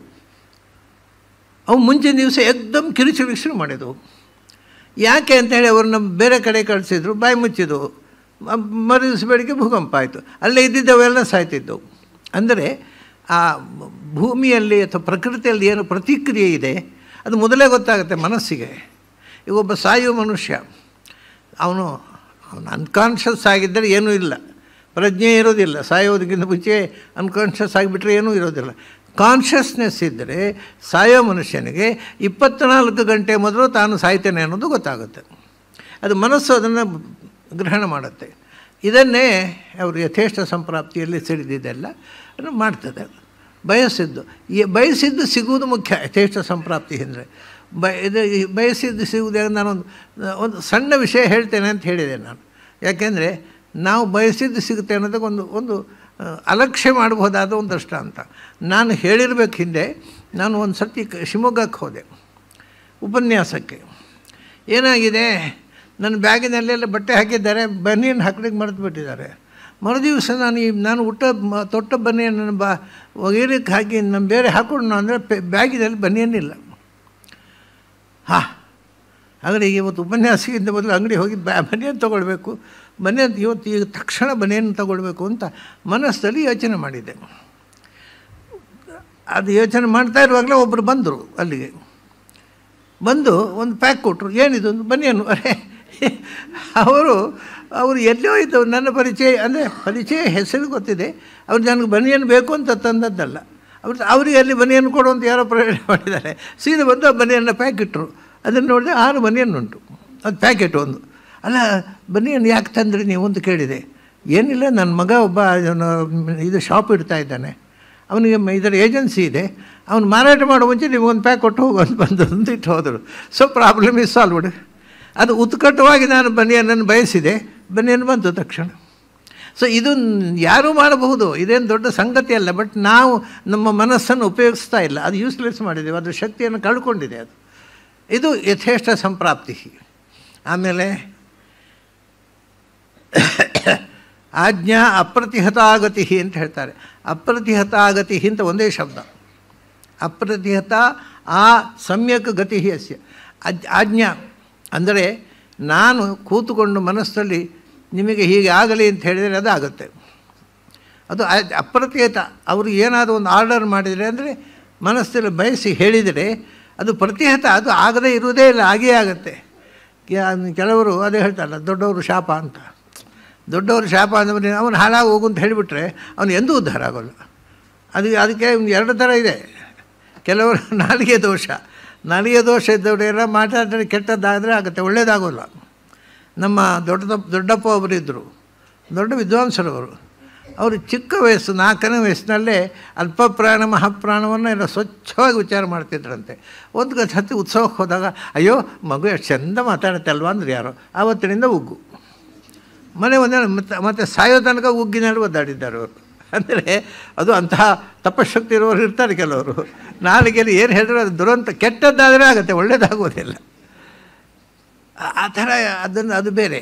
ಇದು ಮನಸ್ಸಿನಲ್ಲಿ ಏನನ್ನು ಬಯಸುತ್ತಾರೆ ಅದು ಆಜ್ಞೆ, ಹೀಗಾಗಲಿ, ಅದು ಆಗೇ ಆಗುತ್ತೆ. ಅವರು ಬಯಸಿದರೆ ಒಳ್ಳೆಯದಾದ ಸಮಯ, ಕೆಟ್ಟದ್ದಾದರೂ ಸರಿ, ಅದನ್ನು ಆಗದಂತೆ ಮಾಡಲಿಕ್ಕೆ ಯಾರಿಂದೂ ಆಗೋದಿಲ್ಲ. ಆಜ್ಞಾ ಅಪ್ರತಿಹತ ಆಗತಿ ಅಂತ, ಆಗತಿ ಅಲ್ಲ, ಆ ಸಮ್ಯಕ್ ಗತಿ, ಗತಿ ಅಪ್ರತಿಹತ. ಆ ಆಜ್ಞೆಯ ಚಲಾವಣೆ ಉಂಟಲ್ವ, ಅದಕ್ಕೆ ತಡೆಯೇ ಇಲ್ಲ. ಅವರು ಒಂದು ಈ ಮನಸ್ಸಿಗೆ ಆರ್ಡರ್ ಮಾಡಿಬಿಟ್ರೆ ಅದು ಆಗೇ ಆಗುತ್ತೆ. ಅದು ಈ ಆಜ್ಞಾ ಅಪ್ರತಿಹತ ಆಗತಿ. ಆಮೇಲೆ ಅವರು ಹೇಳ್ತಾರೆ ತ್ರಿಕಾಲಜ್ಞತ್ವ ಅದ್ವಂದ್ವಂ, ತ್ರಿಕಾಲಜ್ಞತ್ವ ಅದ್ವಂದ್ವಂ. ಅದ್ವಂದ್ವಂ ಅನ್ನೋದು ಬೇರೆ ಶಕ್ತಿ ಅಲ್ಲ, ಅದು ಇದಕ್ಕೆ ಸೇರಿದೆ. ಅದ್ವಂದ್ವಂ ಸಾಟಿ ಇಲ್ಲದ 3 ಕಾಲ, ಅಂದರೆ ಅದ್ವಂದ್ವ ತಡೆ ಇಲ್ಲ, 3 ಕಾಲ. ಅದೇ ತ್ರಿಕಾಲದರ್ಶಿಗಳು ಅಂತ ಹೇಳ್ತಾರಲ್ಲ, ಋಷಿಗಳು ಈ ಕಣ್ಣು ಮುಚ್ಚಿ ಕೂತು ನಿನ್ನೆ ಏನಾಯಿತು ಅನ್ನೋದನ್ನು, ಮೊನ್ನೆ ಏನಾಯಿತು ಅನ್ನೋದನ್ನು ಯೋಚಿಸ್ತಾರೆ. ಅಥವಾ ಅದು ಯೋಚಿಸಿದರೆ ನಮಗೂ ಕಷ್ಟಪಟ್ಟು ಯೋಚಿಸಿದ್ರೆ ನೆನಪಾಗ್ಬೋದು. ನಿನ್ನೆ ಏನು ನಡೆಯಿತು, ಮೊನ್ನೆ ಏನು ನಡೆಯಿತು, ಅದು ಅಷ್ಟೇ. ಆ ಯುಗದಲ್ಲಿ ನಡೆದದ್ದನ್ನು 3 ಕಾಲದಲ್ಲಿ ನಡೆದನ್ನು ಗುರುತಿಸ್ಬೋದು. ಆಚೆ ಯುಗಾಂತರಕ್ಕೆ ಈ ಶಕ್ತಿ ಕೆಲಸ ಮಾಡೋಲ್ಲ. ತ್ರಿಕಾಲಜ್ಞತ್ವಂ ಅದ್ವಂದ್ವಂ. ಆಮೇಲೆ ಮುಂದೆ ಏನಾಗುತ್ತೆ ಅನ್ನೋದು ಕೂಡ ಇದು ಯಾಕೆ ಗೊತ್ತುಂಟ, ಇದು ಮನಸ್ಸಿಗೆ ಗೊತ್ತಿದೆ. ನಾವು ಆ ಮನಸ್ಸಿನಿಂದ ರಿಸೀವ್ ಮಾಡುವ ಶಕ್ತಿ ನಾವು ಕಳ್ಕೊಂಡಿದ್ದೇವೆ, ಡಿಸ್ಕನೆಕ್ಟ್ ಆಗಿದೆ. ಈ ಉದಾಹರಣೆಗೆ ನಾನು ಒಂದು 2-3 ಘಟನೆ ಇದನ್ನು ನಾನು ಹೇಳಬೇಕು. ಕೆಲವು ನಾನು ಹೇಳಿದ್ದೇನೆ ಬೇರೆ ಸಂದರ್ಭಗಳಲ್ಲಿ. ಈ ಶಕ್ತಿ ಅನ್ನೋದನ್ನು ಇದೆಲ್ಲ ಬೋಗಸ್ಸು, ಇದೆಲ್ಲ ಸುಳ್ಳು ಅಂತ ಹೇಳೋರಿದ್ದಾರೆ. ನನಗೆ ಹಾಗೆ ಹೇಳಿದ್ದರಿಂದ ಶಕ್ತಿಗೇನು ಲಾಸ್ ಇಲ್ಲ, ಅದನ್ನು ಕಳ್ಕೊಂಡ್ರು ಅಷ್ಟೇ. ಆ ಮಂದಿ ನಂಬದವರು ಕಳ್ಕೊಂಡ್ರು ಅಷ್ಟೇ. ಅದು ನಾವು ಮಣಿಪಾಲದಲ್ಲಿ ಒಂದು ಟೆಸ್ಟ್ ಮಾಡಿದರು. ಏನು ಅಂದರೆ ಒಂದು ಪರೀಕ್ಷೆ ಆಯಿತು, ಇಂಜಿನಿಯರಿಂಗ್ ಕಾಲೇಜಿನಂತ ಯಾವುದೊಂದು ಕಾಲೇಜ್ ಪರೀಕ್ಷೆ ಆಯಿತು. ಪರೀಕ್ಷೆ ಆದಮೇಲೆ ಯಾರೆಲ್ಲ ಪಾಸಾಗ್ತಾರೆ, ಯಾರೆಲ್ಲ ಫೇಲ್ ಆಗ್ತಾರೆ, ಇನ್ನೂ ರಿಸಲ್ಟ್ ಬರಲಿಲ್ಲ. ಒಬ್ಬ ಹುಡುಗನನ್ನು ಹಿಪ್ನಾಟಿಕ್ ಕಂಡೀಷನ್ನಲ್ಲಿ ಕೊಂಡು ಹೋಗಿ ಅವನ ಹತ್ರ ಕೇಳಿದ್ರು, ಯಾರ್ಯಾರು ಪಾಸಾಗ್ತಾರೆ ಹೇಳಿ, ಯಾರು ಹೇಳಿಬಿಟ್ಟವನ್ನೆಲ್ಲ. ಅಂದರೆ ಮನಸ್ಸು ಅದನ್ನು ಗ್ರಹಣ ಮಾಡ್ತಾರೆ. ಅಲ್ಲಿ ಹೋಗಿ ಅದು ಭವಿಷ್ಯತ್ತನ್ನು ಹೋಗಿ ನೋಡಿಕೊಂಡು ಬರುತ್ತೆ. ನಮ್ಗೆ ಇಮ್ಯುನಿಟಿ ಇಲ್ಲ. ಅವನು ಎಲ್ಲ ಹೇಳಿದ, ಹಿಪ್ನಾಟಿಕ್ ಕಂಡೀಷನ್ನಲ್ಲಿ ಅವನ ಮನಸ್ಸು ಕಂಪ್ಲೀಟ್ ಕಂಟ್ರೋಲಿಗೆ ಬಂತು. ಅದು ಎಲ್ಲ ಹೇಳ್ತೀವಿ, ಇಂಥವ್ರ ನಂಬರ್ ಫೇಲ್ ಆಗುತ್ತೆ ನೋಡಿ, ಇಂತಿಂಥ ನಂಬರ್ನವ್ರು ಪಾಸ್ ಆಗ್ತಾರೆ ಅಂತ. ಅದನ್ನು ಬರೆದಿಟ್ಟುಕೊಂಡು ರೆಕಾರ್ಡನ್ನು ಸೀಲ್ಸ್ ಮಾಡಿದರು. ಅದನ್ನು ಸೀಲ್ ಹಾಕಿ ಪ್ರಿಸರ್ವ್ ಮಾಡಿದರು. ಯಾಕೆಂದರೆ ಹೌದಲ್ಲ ಒಂದು ಟೆಸ್ಟ್ ಮಾಡಬೇಕಲ್ಲ. ರಿಸಲ್ಟ್ ಬಂತು, ಅವನು ಏನು ಹೇಳಿದ್ನೋ ಹಾಗೇ ಬಂದಿದೆ. ಅಂದರೆ ಮುಂದೆ ಏನಾಗುತ್ತೆ ಅನ್ನೋದನ್ನು ಮೈಂಡ್ ಗ್ರಹಿಸಬಲ್ಲದು. ನಾವು ಅದನ್ನು ಕಮ್ಯುನಿಕೇಟ್ ಮಾಡಲಿಕ್ಕೆ ಬರ್ತು ಬಿಟ್ಟಿದ್ದೇವೆ. ಹಾಗೆ ಹಿಂದೆ ಆದದ್ದು ಮುಂದೆ ಆದದ್ದು, ಹಿಂದೆ ಆದದ್ದು ಕೂಡ ಹಾಗೆ ನೋಡಿ ನೀವು. ಇದು ಅದ್ಭುತ, ಇದು ನಡೆದ ಘಟನೆ. ಇದು ಅನೇಕ ಒಬ್ಬ ಮನುಷ್ಯ, ಅವನಿಗೆ ಉಗ್ಗು, ಸ್ಟ್ಯಾಮರಿಂಗ್, ಅವನಿಗೆ ಮಾತಾಡಲಿಕ್ಕೆ ಸರಿ ಬರೋಲ್ಲ. ಅದರ ಟ್ರೀಟ್ಮೆಂಟಿಗೆ ಅಂತ ಬಂದ ಮಣಿಪಾಲಿಗೆ ಡಾಕ್ಟ್ರ್ ಹತ್ರ. ಡಾಕ್ಟ್ರು ಹೇಳಿದರು, ನಮಗೆ ಏನು ಟ್ರೀಟ್ಮೆಂಟ್ ಮಾಡಲಿಕ್ಕೆ ಆಗೋದಿಲ್ಲ, ಉಗ್ಗು ಇದ್ದರೆ ಇರುತ್ತೆ ಅಷ್ಟೇ. ಅಂದರೆ ಉಗ್ಗು ಬಾರದ ಹಾಗೆ ಮಾಡಲಿಕ್ಕೆ ಮದ್ದು ಇಲ್ಲ ನಮ್ಮ ಹತ್ತಿರ. ಕಡೆಗೆ ಒಂದು ಮಾಡ್ಬೋದೇನು, ಅವನು ಹಿಪ್ನೋಟೈಸ್ ಮಾಡಿ ಅವನನ್ನು ಸರಿ ಮಾಡ್ಬೋದು, ಬಟ್ ಮೆಡಿಸಿನ್ನಿಂದ ಆಗೋದಿಲ್ಲ ಅಂತ. ಕಡೆಗೆ ಹಿಪ್ನೋಟೈಸ್ ಮಾಡೋರು ಕರೆದರು. ಅವರು ಬಂದು ಮಲಗಿಸಿ ಹಿಪ್ನಾಟಿಕ್ ಕಂಡೀಷನ್ನಲ್ಲಿ ಮಾತಾಡಿಸಿದರು. ಅಂದರೆ ಉಗ್ಗು ಯಾಕೆ ಬಂತು ಅಂತ ಕೇಳಬೇಕಲ್ಲ. ಏನು ಅವನು ಕುಂದಾಪುರದಿಂದ ಏನು ಬಂದವ, ನೀನು ಎಲ್ಲಿಂದ ಬಂದದ್ದು ಏನು ಅಂತ ಕೇಳಿದ್ರೆ ಮಾತಾಡ್ತಾ ಉಗ್ಗೆ ಮಾತಾಡ್ತಾನೆ ಎಲ್ಲರೂ ಕೂಡ. ಇಲ್ಲಿ ಅದಕ್ಕೆ ಇನ್ನು ಹಿಂದಕ್ಕೆ ಹೋಗಿ ಒಂದು ಲೈಫ್ ಆಯಿತು, ಒಂದು ಲೈಫ್ ಪೂರ್ತಿ. ಇದು ಹಿಂದಿನ ಜನ್ಮ, ಈ ಜನ್ಮದಲ್ಲಿ ಉಗ್ಗು ಬಂದದ್ದು. ಹಿಂದಿನ ಜನ್ಮ ಮಾತಾಡಿಸಿದರೆ ಉಗ್ಗೇ ಇಲ್ಲ, ಚೆನ್ನಾಗಿ ಮಾತಾಡ್ತಾನೆ. ನಾನು ಅಂಪಾರ್ನವ, ಅದೇ ಊರು ಎಲ್ಲ ನಾನು ಅಂಪಾರ್ನಲ್ಲಿದ್ದೆ ಹಿಂದಿನ ಜನ್ಮದಲ್ಲಿ, ಊರು ಎಲ್ಲ ಹೇಳಿದ. ಕಡೆಗೆ ಇದಕ್ಕಿದ್ದ ಹಾಗೆ ಸ್ಟಾಪ್ ಮಾಡಿದ. ಏನಾಯಿತು, ನಾನು ಸತ್ತೆ, ಸಾಯೋ ತನಕದ್ದು ಹಿಂದಿನ ಜನ್ಮದ ಎಲ್ಲ ನೆರೇಟ್ ಮಾಡಿದ, ನಾನು ಸತ್ತೆ ಅಂದ. ಸರಿ, ಹಾಗಾದ್ರೆ ಇನ್ನೂ ಹಿಂದಕ್ಕೋ, ಸಾಮಾನ್ಯ ಹಿಪ್ನೋಟೈಸ್ ಮಾಡಿದ್ರು ಹಿಂದಕ್ಕೆ ಭಾಳ ಹಿಂದಕ್ಕೆ ಹೋದರೆ ಎಲ್ಲಿ ನಾನು ಆಕಾಶದಲ್ಲಿದ್ದೇನೆ, ತಾಯಿ ಹೊಟ್ಟೆಯಲ್ಲಿದ್ದೇನೆ ಅಂತ ಹೇಳ್ತಾನೆ, ಅದಕ್ಕಿಂತ ಆಚೆಗೆ ಹೋಗೋಲ್ಲ ಅದು. ಇವನು ವಿಚಿತ್ರ ಅಂದರೆ ಇನ್ನೂ ಹಿಂದಕ್ಕೆ ಹೋಗಂದರೆ ಇನ್ನೂ ಹಿಂದಕ್ಕೆ ಹೋದ. ಇನ್ನೂ ಹಿಂದಕ್ಕೆ ಹೋದ್ಮೇಲೆ ಈಗ ಎಲ್ಲಿದ್ದಿ ಮೈ ಡೆಲ್ಲಿ ಮೇ ಹೂ ಶುರು ಮಾಡಿದ, ಹಿಂದಿ ಶುರು ಮಾಡಿದ. ಅವನಿಗೆ ಉಗ್ಗಿಲ್ಲ, ಅದನ್ನು ಕನ್ನಡ ಬರೋಲ್ಲ. ಎಲ್ಲಿ ಅಲ್ಲಿ ಡೆಲ್ಲಿಯಲ್ಲಿ ಏನೋ ಪಾತ್ರ ವ್ಯಾಪಾರಿಯಾಗಿ ಮುಸ್ಲಿಮ್ ಆಗಿದ್ದ, ಮೈ ದಿಲ್ಲಿ ಮೇ ಹೂ ಅಂತಾನವ. ಈ ಜನ್ಮದಲ್ಲಿ ಹಿಂದಿ ಬರೋಲ್ಲ ಅವನಿಗೆ. ಎಲ್ಲ ಆಯಿತು, ಉಗ್ಗಿಲ್ಲ ಆವಾಗಲೂ. ಆಮೇಲೆ ಇನ್ನೂ ಹಿಂದಕ್ಕೆ ಹೋಗೊಂದು 4 ಜನ್ಮದ ಕಥೆ ಹೇಳಿದ. ಪಿಟ್ಸ್ಬರ್ಗ್ ಅಂದ, ಅಮೇರಿಕನ್ ಇಂಗ್ಲೀಷ್ ಮಾತಾಡಲಿ ಶುರು ಮಾಡಿದ. ಅವನು ಇಂಗ್ಲೀಷ್ ಬರೋಲ್ಲ ಈ ಜನ್ಮದಲ್ಲಿ. ಇಷ್ಟೇ 4 ಜನ್ಮ ಆದಮೇಲೆ ಅದರ ಆಚೆ ಹೋಗೋದೇ ಗೊತ್ತಿಲ್ಲ ಅಂದ. ಸೊ ಇದು ಪುನರ್ಜನ್ಮದ ಸಿದ್ಧಾಂತ ಆಯಿತು. ಮತ್ತು ಹಿಂದಿನ ಯಾವ ಜನ್ಮದಲ್ಲೂ ಉಗ್ಗಿಲ್ಲ. ಹಾಗೆ ಮಾಡಿ ಕ್ರಮೇಣ ಅವನಿಗೆ ನಿನ್ನ ಉಗ್ಗಿಲ್ಲ, ನೀನು ಏನೋ ಕಲ್ಪನೆ ಮಾಡಿಕೊಂಡು ಹೆದರಿಕೊಂಡು ಉಗ್ಗು ಬಂದಿದೆ, ನೀನು ಉಗ್ಗಿಲ್ಲ ಅಂತ ಹೇಳಿ ಕಳಿಸ್ಬಿಟ್ಟು ಹೋಯ್ತದು ಉಗ್ಗು. ಬಟ್ ಮೆಡಿಸಿನ್ನಲ್ಲಿ ಉಗ್ಗು ಹೋಗೋಲ್ಲ. ಈ ಒಂದರಲ್ಲಿ ಬರೀ ಉಗ್ಗು ಒಂದೇ ಅಲ್ಲ, ಜನ್ಮಾಂತರದ ಕಥೆಗೂ ಪ್ರೂಫ್ ಸಿಕ್ಕಿತು. ಅದೆಲ್ಲ ರೆಕಾರ್ಡೆಡ್ ಇದು ನಮ್ಮಲ್ಲಿ. ಹಾಗಾಗಿ ಅವನು ಹಿಪ್ನಾಟಿಕ್ ಕಂಡೀಷನ್ನಲ್ಲಿ ಅವನ ಮನಸ್ಸನ್ನು ಪವರ್ಫುಲ್ ಮಾಡೋದು, ಅವನ ಮನಸ್ಸನ್ನು ಕ್ಯಾಪ್ಚರ್ ಮಾಡಿ ಹೇಳು ಅಂತ ಹೇಳ್ತದೆ ಅದು. ಆವಾಗ ಅವನಿಗೇನು ಗೊತ್ತಿರೋದಿಲ್ಲ, ಬಟ್ ಅವನ ಮನಸ್ಸು ಹೇಳಿದ್ದನ್ನು ಅವನು ಹೇಳ್ತಾನೆ ಅಷ್ಟೇ. ಅದು ಎಷ್ಟು ಪವರ್ಫುಲ್ ಇದೆ ಅಂದರೆ ಆ ಸಮಯದಲ್ಲಿ ಎಷ್ಟು ವಿಚಿತ್ರ ನೋಡಿ. ನಮ್ಮ ಮನಸ್ಸು ಏನನ್ನು ಹೇಳುತ್ತೋ ಅದನ್ನೇ ನಾವು ಅನುಭವಿಸುವುದು, ಯಾವುದು ಸತ್ಯವೋ ಅದನ್ನಲ್ಲ. ಅವನು ಹಿಪ್ನಾಟಿಕ್ ಕಂಡೀಷನ್ನಲ್ಲಿ ನಿನ್ನ ಕೈಗೆ ಒಂದು ಮಲ್ಲಿಗೆ ಹೂವಿದೆ, ಇಡ್ತೇನೆ, ಈ ಮಲ್ಲಿಗೆ ಹೂವಿನ ಚೆಂಡು ಹೇಗಿದೆ ಹೇಳು ಅಂತ. ಅಯ್ಯೋ ಒಳ್ಳೆ ಪರಿಮಳ ಬರುತ್ತೆ, ತಂಪಿದೆ ಅಂತ ನೀವು ಇಡೋದು. ಕೆಂಡ ಇಡಿ, ಬೆಂಕಿಯ ಕೆಂಡವನ್ನು ಕೈಗಿಟ್ಟರೆ ಅದು ತಂಪಾಗಿದೆ ಅಂತ, ಯಾಕೆಂದರೆ ಅವನಿಗೆ ಮೆಸೇಜ್ ಹೊದ್ದು ಮಲ್ಲಿಗೆ ಹೂವು ಅಂತ.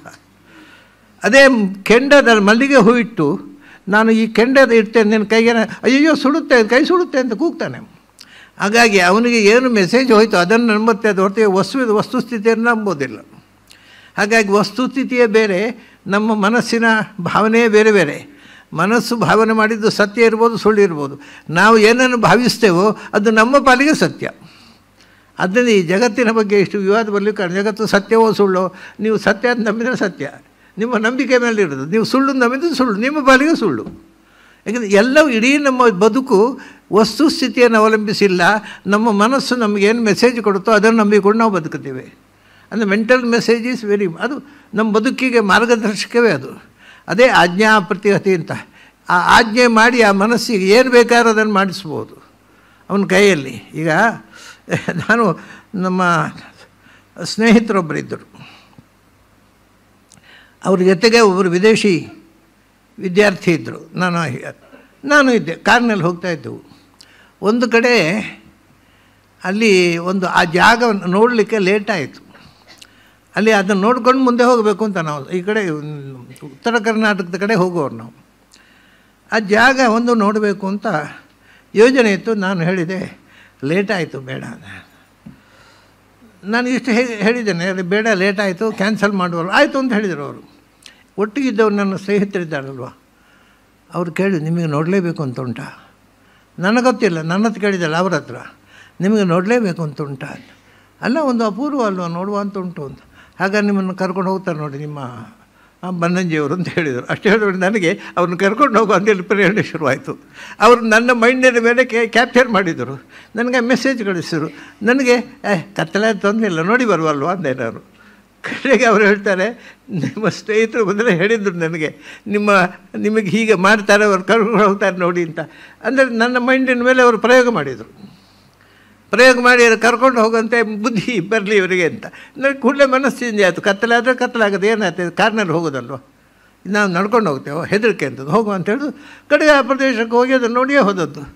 ಅವರು ಅಲ್ಲಿ ಹೋದ್ಮೇಲೆ ಆ ವಿದೇಶಿ ಮನುಷ್ಯ ಹೇಳ್ತಾರೆ, ನೀವು ನನ್ನನ್ನು ಕರ್ಕೊಂಡು ಹೋಗ್ತೀರಿ, ಪಕ್ಕದಲ್ಲಿದ್ದವರು ಮೊದಲೇ ಹೇಳಿದರು, ಯಾಕೆ ನಿಮಗೆ ನೋಡಲಿಕ್ಕೆ ಬೇಕುಂಟಲ್ವ, ನಾನು ಅವ್ರು ಕರ್ಕೊಂಡು ಹೋಗೋ ಹಾಗೆ ಮಾಡ್ತೇನೆ ಅಂತ. ಇದು ನನ್ನ ಮನಸ್ಸಿನ ಮೇಲೆ ಅವರು ತಮ್ಮ ಪ್ರಭಾವವನ್ನು ಪ್ರಯೋಗ ಮಾಡಿದರು, ಆರ್ಡರ್ ಮಾಡಿದರು ನನ್ನ ಮನಸ್ಸಿಗೆ, ನಾನು ಕರ್ಕೊಂಡು ಹೋದೆ. ಇದೆಲ್ಲ ಆಜ್ಞಾಪ್ರತಿಹತ ಗತಿ ಅಂತ. ಇದೆಲ್ಲ ಆಯಿತು. ಇನ್ನು ಉಳಿದದ್ದೇನು ಅಂದರೆ ಇದೆಲ್ಲ ಸಿದ್ಧಿಗಳು ಪರಾಕಾಮ್ಯದಲ್ಲೇ ಸೇರುತ್ತೆ. ಆಜ್ಞಾಪ್ರತಿಹತನೂ ಪರಾಕಾಮ್ಯನೇ. ಅಥವಾ ಈಶಿತ್ವ ಅಂದರೆ ಏನು ಬಯಸಿದ ಅದಾಗುವುದು. ಆಮೇಲೆ ಕೊನೆಗೆ ಹೇಳ್ತಾರೆ, ಅಗ್ನಿರ್ಕಾಂಬು ವಿಷಾದೀನಾಂ ಪ್ರತಿಸ್ತಂಭ. ಈಗ ನಾವು ಏನಾಯ್ತು ಗೊತ್ತುಂಟಾ, ಇಷ್ಟವರೆಗೆ ನಾವು ಹೇಳಿದ್ವಿ. ಆಮೇಲೆ ಅಗ್ನಿ ಅಂಕ ಅಂಬು ವಿಷಾದ ಅಗ್ನಿಸ್ತಂಭ. ಅಗ್ನಿಸ್ತಂಭ ಮಾಡಿದರೆ ನೀವು ಧಗ ಧಗ ಉರಿಯುವ ಬೆಂಕಿಯ ಒಳಗೆ ಕೂತ್ಕೊಂಡ್ರೆ ಸುಡೋಲ್ಲ ಅದು.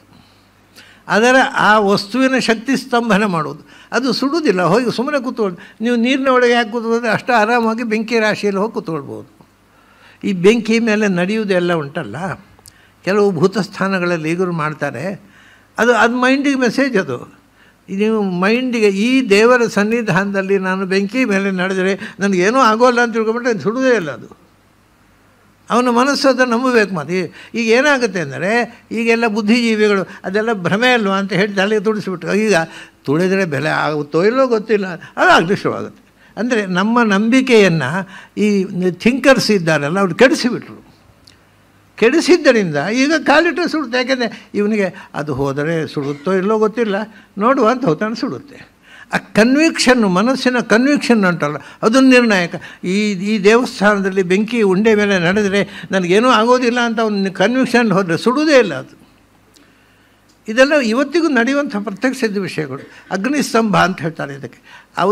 ಆ ಮನಸ್ಸನ್ನು ಗಳಿಸುವುದು ಒಂದು ವಿಲ್ ಪವರ್ನಿಂದ, ಅದು ಒಂದು ಶಕ್ತಿ, ಮನಸ್ತಂಭ, ಅಗ್ನಿಸ್ತಂಭ. ಆಮೇಲೆ ಅರ್ಕ, ಬಿಸಿಲಿನಲ್ಲಿ, ಸುಡು ಬಿಸಿಲಿನಲ್ಲಿ ಮರುಭೂಮಿಯಲ್ಲಿ ನಿಂತುಕೊಳ್ಳಿ, ಮೇಯ್ಬಿ ಅವರಲ್ಲ, ಸೆಕೆ ಆಗೋಲ್ಲ, ಅದು ಸೂರ್ಯಸ್ತಂಭ. ಅಂದರೆ ಸೂರ್ಯನ ಶಕ್ತಿಯನ್ನು ನಾನು ಸ್ತಂಭನ ಮಾಡಿದೆ, ನನ್ನ ಮೇಲೆ ಅದು ಕೆಲಸವೇ ಮಾಡೋಲ್ಲ.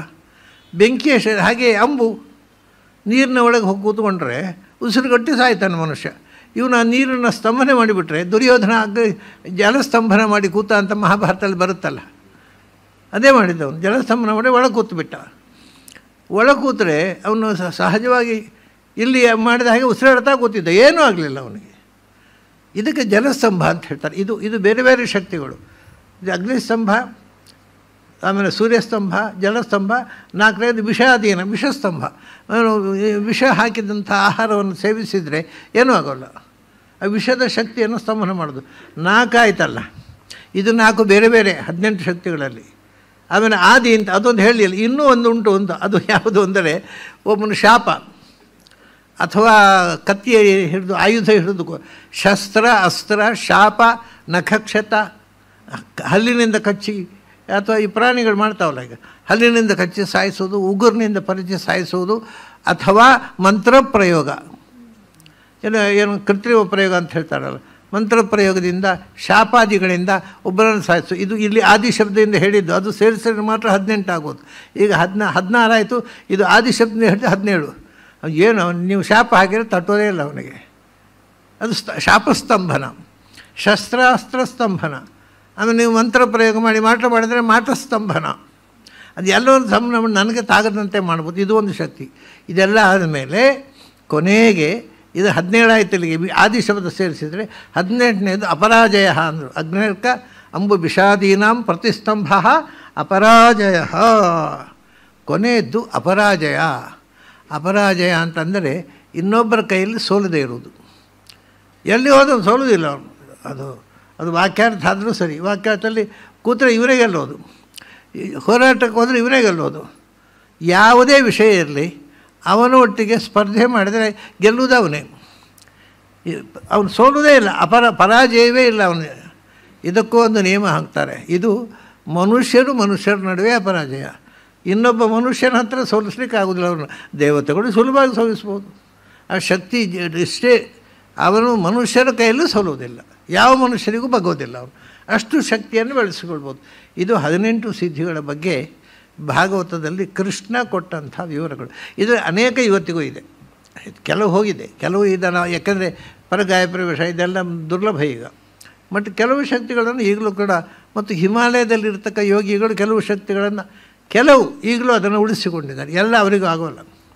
ಯಾಕೆಂದರೆ ಅದು ಆ ಹಿಂದಿನ ಕಾಲದ ಆ ಉಗ್ರವಾದ ತಪಸ್ಸಿನ ಛಲವೇ ಇಲ್ಲ ಈಗ. ಅದು ಏನಾಗಿ ಒಂದು ಇವತ್ತು ನಮ್ಮ ಜನರಿಗೆ ಕಷ್ಟ ಆಗಿರೋದೇನು ಅಂದರೆ, ಈ ಯಾವುದು ಶಕ್ತಿಯನ್ನು ಇನ್ನವರು ಹೇಳಿದ್ದಾರೆ ಅದೆಲ್ಲ ಡೋಂಗಿ ಅಲ್ವಾ ಅಂತ ಹೇಳಿಬಿಡ್ತಾರೆ ಮಾಡರ್ನ್ ಬುದ್ಧಿಜೀವಿಗಳು. ಅಷ್ಟಾದರೆ ಇವರೊಂದು ಹುಳ ಕೂತ್ಕೊಳ್ಳುತ್ತೆ. ನಾನು ಮಾಡಿದರೆ ಅದು ಡೋಂಗಿ ಆದರೆ ನಾನು ಮಾಡಿ ದಂಡ ಆಯ್ತಲ್ಲ ಅಂತ. ಹಾಗೆ ಯೋಚನೆ ಮಾಡಿದ್ರೆ ಡೋಂಗಿ ಆಗೋದು, ಅದು ಗ್ಯಾರಂಟಿ. ಅದು ನಿಮಗೆ ಕನ್ವಿಕ್ಷನ್ ಇಲ್ಲದೇ ಇದ್ದರೆ ಅದು ಕೆಲಸ ಮಾಡೋಲ್ಲ. ಹಾಗಾಗಿ ನಮ್ಮ ನಂಬಿಕೆಯನ್ನು ಬುದ್ಧಿಜೀವಿಗಳು ಕಳಿಸಿದರು. ಅದರಿಂದಾಗಿ ನಾವು ಮಾಡಿ ಎಲ್ಲ ಶಕ್ತಿಯನ್ನು ಕಳ್ಕೊಂಡೆವು. ನಂಬಿಕೆಯನ್ನು ಯಾವಾಗ ಕಳ್ಕೊಳ್ತೇವೆ ಆವಾಗ ನಮ್ಮ ಎಲ್ಲ ಶಕ್ತಿಯನ್ನು ಕಳ್ಕೊಳ್ತೇವೆ. ನೀವು ಏನನ್ನು ನಂಬುತ್ತೀರೋ ಅದು ನಿಮ್ಮ ಮನಸ್ಸು ಅದನ್ನು ಮಾಡಿಸಿಕೊಡುತ್ತೆ. ಅದಕ್ಕೆ ವಿಲ್ ಪವರ್ ಅಂತ ಹೇಳಿ ಅದನ್ನು ನಾವು ಉಳಿಸಿಕೊಳ್ಳೋದು. ಆದರೆ ಇವತ್ತು ವಿಲ್ ಪವರ್ ಎಲ್ಲರಿಗೂ ವಿಲ್ ಪವರ್ ಇಲ್ಲದಂತೆ ಮಾಡಿಬಿಟ್ಟು ಅದೆಲ್ಲ ಡೋಂಗಿ, ಅದೆಲ್ಲ ಬೋಗಸ್ಸು. ಅದು ನಮ್ಮ ತಲೆಗೆ ನಾವು ಶಾಲೆ ಹೋದಗಳೇ ಸುರು ತಲೆಯೊಳಗೆ ಬರ್ತದೆ. ಭಗವದ್ಗೀತೆಯಲ್ಲೇ ಡೋಂಗಿ ಮೇಷ್ಟ್ರು ಹೇಳಿದ್ದಾರೆ, ನಂಬುತ್ತೆ ಆ ಮಗು. ಮೇಲೆ ಎಷ್ಟು ಭಗವದ್ಗೀತೆ ಪಾರಾಯಣ ಮಾಡಿದ್ರು ಏನೂ ಆಗೋಲ್ಲ. ಇದೇನು ಅದ್ರ ಬಗ್ಗೆ ನಮಗೆ ಕನ್ವಿಕ್ಷನ್ ಇಲ್ಲದೇ ಇದ್ದರೆ ಆಗೋಲ್ಲ. ನೋಡಿ, ರಾಜಾಜಿನಗರದಲ್ಲಿ ನಾನು ಒಮ್ಮೆ ಭಾಷಣ ಮಾಡ್ತಾ ಹೇಳಿದೆ, ವಿಷ್ಣು ಸಹಸ್ರನಾಮಕ್ಕೆ ಕ್ಯಾನ್ಸರ್ ರೋಗವನ್ನು ಗುಣ ಮಾಡುವ ಶಕ್ತಿ ಇದೆ ಅಂತ ಹೇಳಿ. ಅದು ಉಂಟಲ್ಲಿ. ರೋಗಾರ್ಥೋ ಮುಚ್ಚತೆ ರೋಗಾತ್ ಬದ್ಧೋ ಮುಚ್ಚೇತ ಬಂಧನಾತ್. ಕ್ಯಾನ್ಸರ್ ರೋಗ ಕೂಡ ವಿಷ್ಣು ಸಹಸ್ರನಾಮ ಪಾರಾಯಣ ಮಾಡಿದರೆ ಗುಣ ಆಗುತ್ತೆ ಅಂತ ಹೇಳಿದೆ ನಾನು. ಗೊತ್ತೇ ಇಲ್ಲ ನನಗೆ. ಅವರ ಉಪನ್ಯಾಸ ಮಾಡಿದೆ, ಬಂದುಬಿಟ್ಟೆ ನಾನು. ನೆಕ್ಸ್ಟ್ ಟೈಮ್ ಬಂದಾಗ ಅಲ್ಲಿ ಒಬ್ಬರು ಕಾಯ್ತಾ ಕೂತಿದ್ದಾರೆ. ಈವರೆಗೆ ಅವ್ರು ನೋಡಿಲ್ಲ, ನನಗೆ ಪರಿಚಯ ಇಲ್ಲ. ಏನು ಇಲ್ಲ, ನಿಮ್ಮ ಹತ್ರ ಒಂಚೂರು ಮಾತಾಡಬೇಕಿತ್ತು.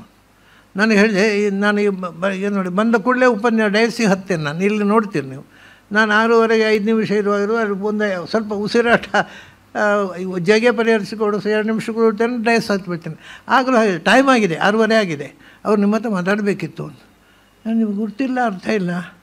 ನಾನು ಒಂದು ಕೆಲಸ, ನಾನು ಉಪನ್ಯಾಸ ಮುಗಿದ ಮೇಲೆ ಬರ್ತೇನೆ, ಸಿಗ್ತೇನೆ, ಆವಾಗ ಮಾತಾಡೋಣ. ನೀವು ಮಾತಾಡಬೇಕು ಅಂತ ನಿಲ್ಲಬೇಕಾಯ್ತು, ಈಗಲೇ ನನಗೆ ಮಾತಾಡಲಿ ಟೈಮ್ ಇಲ್ಲ ಅಂತ. ಆಯ್ತು, ನಾನು ಕಾಯ್ತೇನೆ ಅಂದರು. ಆಯಿತು, 6:30 ಶುರು ಆಯಿತು, 7:30 ಉಪನ್ಯಾಸ ಮುಗೀತು. ಬಂದಾಗಲೂ ಕಾದು ಕೂತಿದ್ದಾರೆ ಅವರು. ನನಗೆ ಯಾರಂತಲೂ ಗೊತ್ತಾಯಿಲ್ಲ, ಅವ್ರು ನೋಡೇ ಇಲ್ಲ ಅವರಿಗೆ. ಏನು ವಿಷಯ ಅಂತ ಏನಿಲ್ಲ, ನಿಮಗೊಂದು ಥ್ಯಾಂಕ್ಸ್ ಹೇಳಬೇಕು ಅಂತ ಬಂದು. ಅರೆ, ನಮಗೂ ಗುರುತವೇ ಇಲ್ಲ, ನೀವು ಯಾಕೆ ಥ್ಯಾಂಕ್ಸ್ ಹೇಳಲಿಕ್ಕೆ ಏನು ಮಾಡಿದ್ದೇನೆ ನಾನು? ಅಯ್ಯೋ, ಒಂದು ಕತೆ ಉಂಟು. ಏನು, ನನ್ನ ಮಗಳು ಅಮೇರಿಕಾದಲ್ಲಿದ್ದಾಳೆ. ಅವ್ರು ಕತೆ ಹೇಳಿದರು. ಅವಳಿಗೆ ಡಾಕ್ಟ್ರು ನೋಡಿ 4th ಸ್ಟೇಜ್ ಮಲಿಗ್ನೆನ್ಸಿ ಅಂತ ಹೇಳಿದ್ದಾರೆ. ನಿನಗೆ ಮದ್ದು ಮಾಡಲಿಕ್ಕೆ ಆಗೋದಿಲ್ಲ, even operation is not possible ಅಂತ ಹೇಳಿದ್ದಾರೆ. ಅದರಿಂದ ಅಪ್ಪ, ನಾನು ನಿಮ್ಮ ಬರುವುದು 2 ತಿಂಗಳು ಬದುಕೋದು ಅಂತ ಫೋನ್ ಮಾಡಿದ್ಲು ನನ್ನ ಮಗಳು. ನಾವೆಲ್ಲ ಆಸೆ ಬಿಟ್ಟಿದ್ದೆವು. ಆಗ ನೀವು ಉಪನ್ಯಾಸ ಮಾಡಿದ್ದದ್ದು, ಆ ವಿಷ್ಣು ಸಹಸ್ರನಾಮ ಪಾರಾಯಣ ಮಾಡಿದರೆ ಕ್ಯಾನ್ಸರು ಗುಣ ಆಗುತ್ತೆ ಅಂತ ಹೇಳಿದಂಥ ಕ್ಯಾಸೆಟ್ ಯಾರೊಬ್ಬರು ಪಕ್ಕದ ಮನೆಯವರು ಕೊಟ್ಟರು. ಅದು ಕೇಳಿದ್ರೆ ನನಗೆ ಹಾಗೆ ನನ್ನ ಮಗಳಿಗೆ ಆಗೋದಿಲ್ಲ ಹೇಳಿದ್ದಾರೆ ಡಾಕ್ಟ್ರು. 4th ಸ್ಟೇಜ್ ಮಲಿಗ್ನೆನ್ಸಿ, ಅದು ಏನು ಮಾಡಲಿಕ್ಕೆ ಆಗೋದಿಲ್ಲ ಹೇಳಿದ್ದಾರೆ. ಇದನ್ನೊಂದು ಪಾರಾಯಣ ಮಾಡಿ ನೋಡುವಂಥ ನೋಡಿ. ಜೀವಮಾನದಲ್ಲಿ ವಿಷ್ಣು ಸಹಸ್ರನಾಮ ಪಾರಾಯಣ ಮಾಡಿದವರಲ್ಲ ಅವರು. ಅಂಗಡಿಗೆ ಹೋಗಿ ವಿಷ್ಣು ಸಹಸ್ರನಾಮ ಪುಸ್ತಕ ತಂದು ಮನೇಲಿ ಕೂತು ಮಗಳಿಗೆ ಇದು ನೋಡಿ, ಆವಾಗ ಎಷ್ಟು ಮಗಳಿಗೆ ಗುಣ ಆಗಬೇಕು ಅಂತ ವಿಷ್ಣು ಸಹಸ್ರನಾಮ ಅನನ್ಯ ಭಕ್ತಿಯಿಂದ ಪಾರಾಯಣ ಮಾಡಿದರು. 1 ತಿಂಗಳ ನಂತರ ಮಗಳಿಂದ ಕಾಗದ ಬಂತು, ನನಗೆ ಸಿಮ್ಟಮ್ಮೇ ಇಲ್ಲ, ಪೂರ ಗುಣ ಆಗಿದೆ ಅಂತ. ಕ್ಯಾನ್ಸರ್ನ ಸಿಮ್ಟಮೇ ಇಲ್ಲ ಅಂತ ಫೋನ್ ಡಾಕ್ಟ್ರು ಆಶ್ಚರ್ಯಪಟ್ಟರಂತೆ. ಹೇಗೆ 4th ಸ್ಟೇಜ್ನಲ್ಲಿತ್ತು, ಏನು ಮದ್ದು ಮಾಡಿದೆ, ಹೇಗೆ ಗುಣ ಆಯ್ತು ನಿನಗೆ ಅಂತ ಅವರು ಆ ಡಾಕ್ಟ್ರು ಆಶ್ಚರ್ಯಪಡ್ತಾ ಇದ್ದಾರೆ. ಪೂರ್ತಿ ಗುಣ ಆಗಿದೆ ಅಂತ. ಇದು ಅದನ್ನ ಮನಃಶಕ್ತಿಯಿಂದ ನಾವು ಏನೇನು ಮಾಡಬಹುದು ಅದು ಎಲ್ಲವನ್ನ ಕಳ್ಕೊಂಡಿದೆ. ಯಾಕೆಂದರೆ ನಮ್ಮ ತಲೆಯಲ್ಲಿ ಸಂಶಯದ ಹುಳ ಹಾಕಿಬಿಟ್ರಿ ಬುದ್ಧಿಜೀವಿಗಳು. ಹಾಗಾಗಿ ನಾವು ಪೂರ್ತಿ ಹಾಳಾದೆವು. ಯಾವಾಗ ಈ ಪ್ರಶ್ನೆ ಹಾಕಿ ಇದೆಲ್ಲ ಮೂಢನಂಬಿಕೆ ನಂಬಬೇಡಿ ಅಂತ ಶುರು ಮಾಡಿದರೋ ಆವತ್ತು ನಮ್ಮ ದೇಶದ ಶಕ್ತಿ ನಾಶ ಆಯಿತು. ಯಾಕೆಂದರೆ ಅವ್ರ ನಂಬಿಕೆಯಿಂದ ನಾವು ಬೇಕಾದಷ್ಟು ಬಿಲ್ಡಪ್ ಮಾಡ್ಬೋದು. ನಮ್ಮ ನಂಬಿಕೆ ನಮ್ಮನ್ನು ಪರ್ಸನಾಲಿಟಿ ಬೆಳೆಸುವಂಥದ್ದು, ಶಕ್ತಿ ಕೊಡುವಂಥದ್ದು, ಅದನ್ನು ಪೂರ್ತಿ ಹಾಳು ಮಾಡಿಬಿಟ್ಟು. ಹಾಗಾಗಿ ಇವತ್ತು ಇದೆಲ್ಲ ಹೇಳಿದರೆ ಏನೋ ಹುಚ್ಚು ಬುದ್ಧಿ ಎಲ್ಲ ವೇದಾಂತ ಮಾತಾಡ್ತಾರೆ, ಹುಚ್ಚರ ಪಂಚಾಯತಿಗೆ ಅಂತ. ಅಷ್ಟು ಕೆಟ್ಟು ಹೋಗಿದೆ ಮನಸ್ಸು, ನಮ್ಮ ಥಿಂಕಿಂಗ್ ಆ ಲೆವೆಲಿಗೆ ಬಂದುಬಿಟ್ಟಿದೆ ವಿಚಾರ ಮಾಡುವಾಗ. ಹಾಗೆ ಅವ್ರು ಹೇಳ್ತಾರೆ ಆಜ್ಞಾ ಅಪ್ರತಿಹತ ಗತಿ. ಆಮೇಲೆ ಅಪರಾಜಯ, ಇದು ಹಾಗೆ ಸೋಲದೇ ಇರುವುದು. ಅಂದರೆ ದೇವತೆಗಳಿಗೂ ನಮಗೂ ಜಗಳ ಆಗಲ್ಲ, ದೇವತೆಗಳಿಗೆ ಗೆಲ್ಲೋದು. ಮನುಷ್ಯರಲ್ಲಿ ವಿವಾದ ಆದರೆ ವಾದದಲ್ಲಿ ಗೆಲ್ಲುವವನು ಇವನೇ. ಯಾಕೆಂದರೆ ಅಪರಾಜಯ ಅನ್ನುವ ಸಿದ್ಧಿ ಪಡೆದಿದ್ದಾನೆ. ಈ ಸಿದ್ಧಿ ಪಡೀಲಿಕ್ಕೆ ಏನೇನು ಮಾಡಬೇಕು ಅಂತ ಮುಂದೆ ಬರುತ್ತೆ. ಈ ಯಾವ್ಯಾವ ಸಿದ್ಧಿಗೆ ಏನೇನು ಮಾಡಬೇಕು ಅನ್ನೋದು ಮುಂದೆ ಬರುತ್ತೆ. ಇವಾಗ ಅದು ಸುಮಾರಾಗಿ ನಾನು ವೇಟ್ಲೆಸ್ ಆಗಬೇಕು, ಪರಮಾಣುವಿನ ಹಾಗೆ ಭಾರರಹಿತ, ನಾನು ಅನುರೂಪನಾಗಬೇಕು. ಅದು ಅದು ಅದು ಎರಡು ಒಂದೇ. ಅದು ಅನುರೂಪ ಆಗೋದು, ವೇಟ್ಲೆಸ್ ಆಗೋದು, ಎರಡಕ್ಕೂ ಉಪಾಸನೆ ಒಂದೇ. ಅಂದರೆ ಈ ಯೋಗಶಾಸ್ತ್ರದಲ್ಲಿ ಹೇಳ್ತಾರೆ ಹೇಗೆ ಅಂದರೆ, ಅನುರೂಪನಾಗೋದು ಅಂದರೆ ಒಬ್ಬ ಮನುಷ್ಯನನ್ನು ನೀವು ಕೋಣೆ ಒಳಗೆ ಹಾಕಿ, ಕಿಟಕಿ ಬಾಗಿಲೆಲ್ಲ ಕ್ಲೋಸ್ ಮಾಡಿ, ಲಾಕ್ ಮಾಡಿ, ಅವನು ಹೊರಗೆ ಬರಬೇಕು ಬಾಗಿಲು ತೆಗಿಬೇಕಾ, 1 ಗಂಟೆ ನಂತರ ಬಾಗಿಲು ತೆಗೆದ್ರೆ ಅವನು ಒಳಗಿಲ್ಲ. ಇದು ಅಣಿಮ ಅಂದರೆ ಒಳಗೆ ಇದ್ದವರನ್ನು ಬಾಗಿಲಾಕಿ ಕೀಲಾಕಿ ಬಿಗಿಯಾಗಿ ಬಂದಿದ್ದಾರೆ. ಅಂದರೆ ಗೋಡೆಯಲ್ಲಿ ಇರತಕ್ಕಂಥ ಆ ಪರಮಾಣುವಿನ ಮಧ್ಯದ ಸ್ಪೇಸ್ ಉಂಟಲ್ವ, ಅದರಲ್ಲಿ ಬರ್ತಾನೆ ಅವ. ಅದನ್ನು ಅಣಿಮ ಅಂತ ಹೇಳೋದು. ಅದರ ಬಗ್ಗೆ ಇಂಥ ಡಿಸ್ಕ್ರಿಪ್ಷನ್ ತುಂಬ ಕೊಡ್ತಾರೆ ಶಾಸ್ತ್ರಕಾರರು. ಇದೆಲ್ಲ ಕತೆ ಕಟ್ಟಲಿಕ್ಕೆ ಆಗೋದಿಲ್ಲ ರೀ, ಯಾವುದು ನಡೆದಿದೆ ಅದನ್ನು ಬರೆಯೋದು ಅವರು.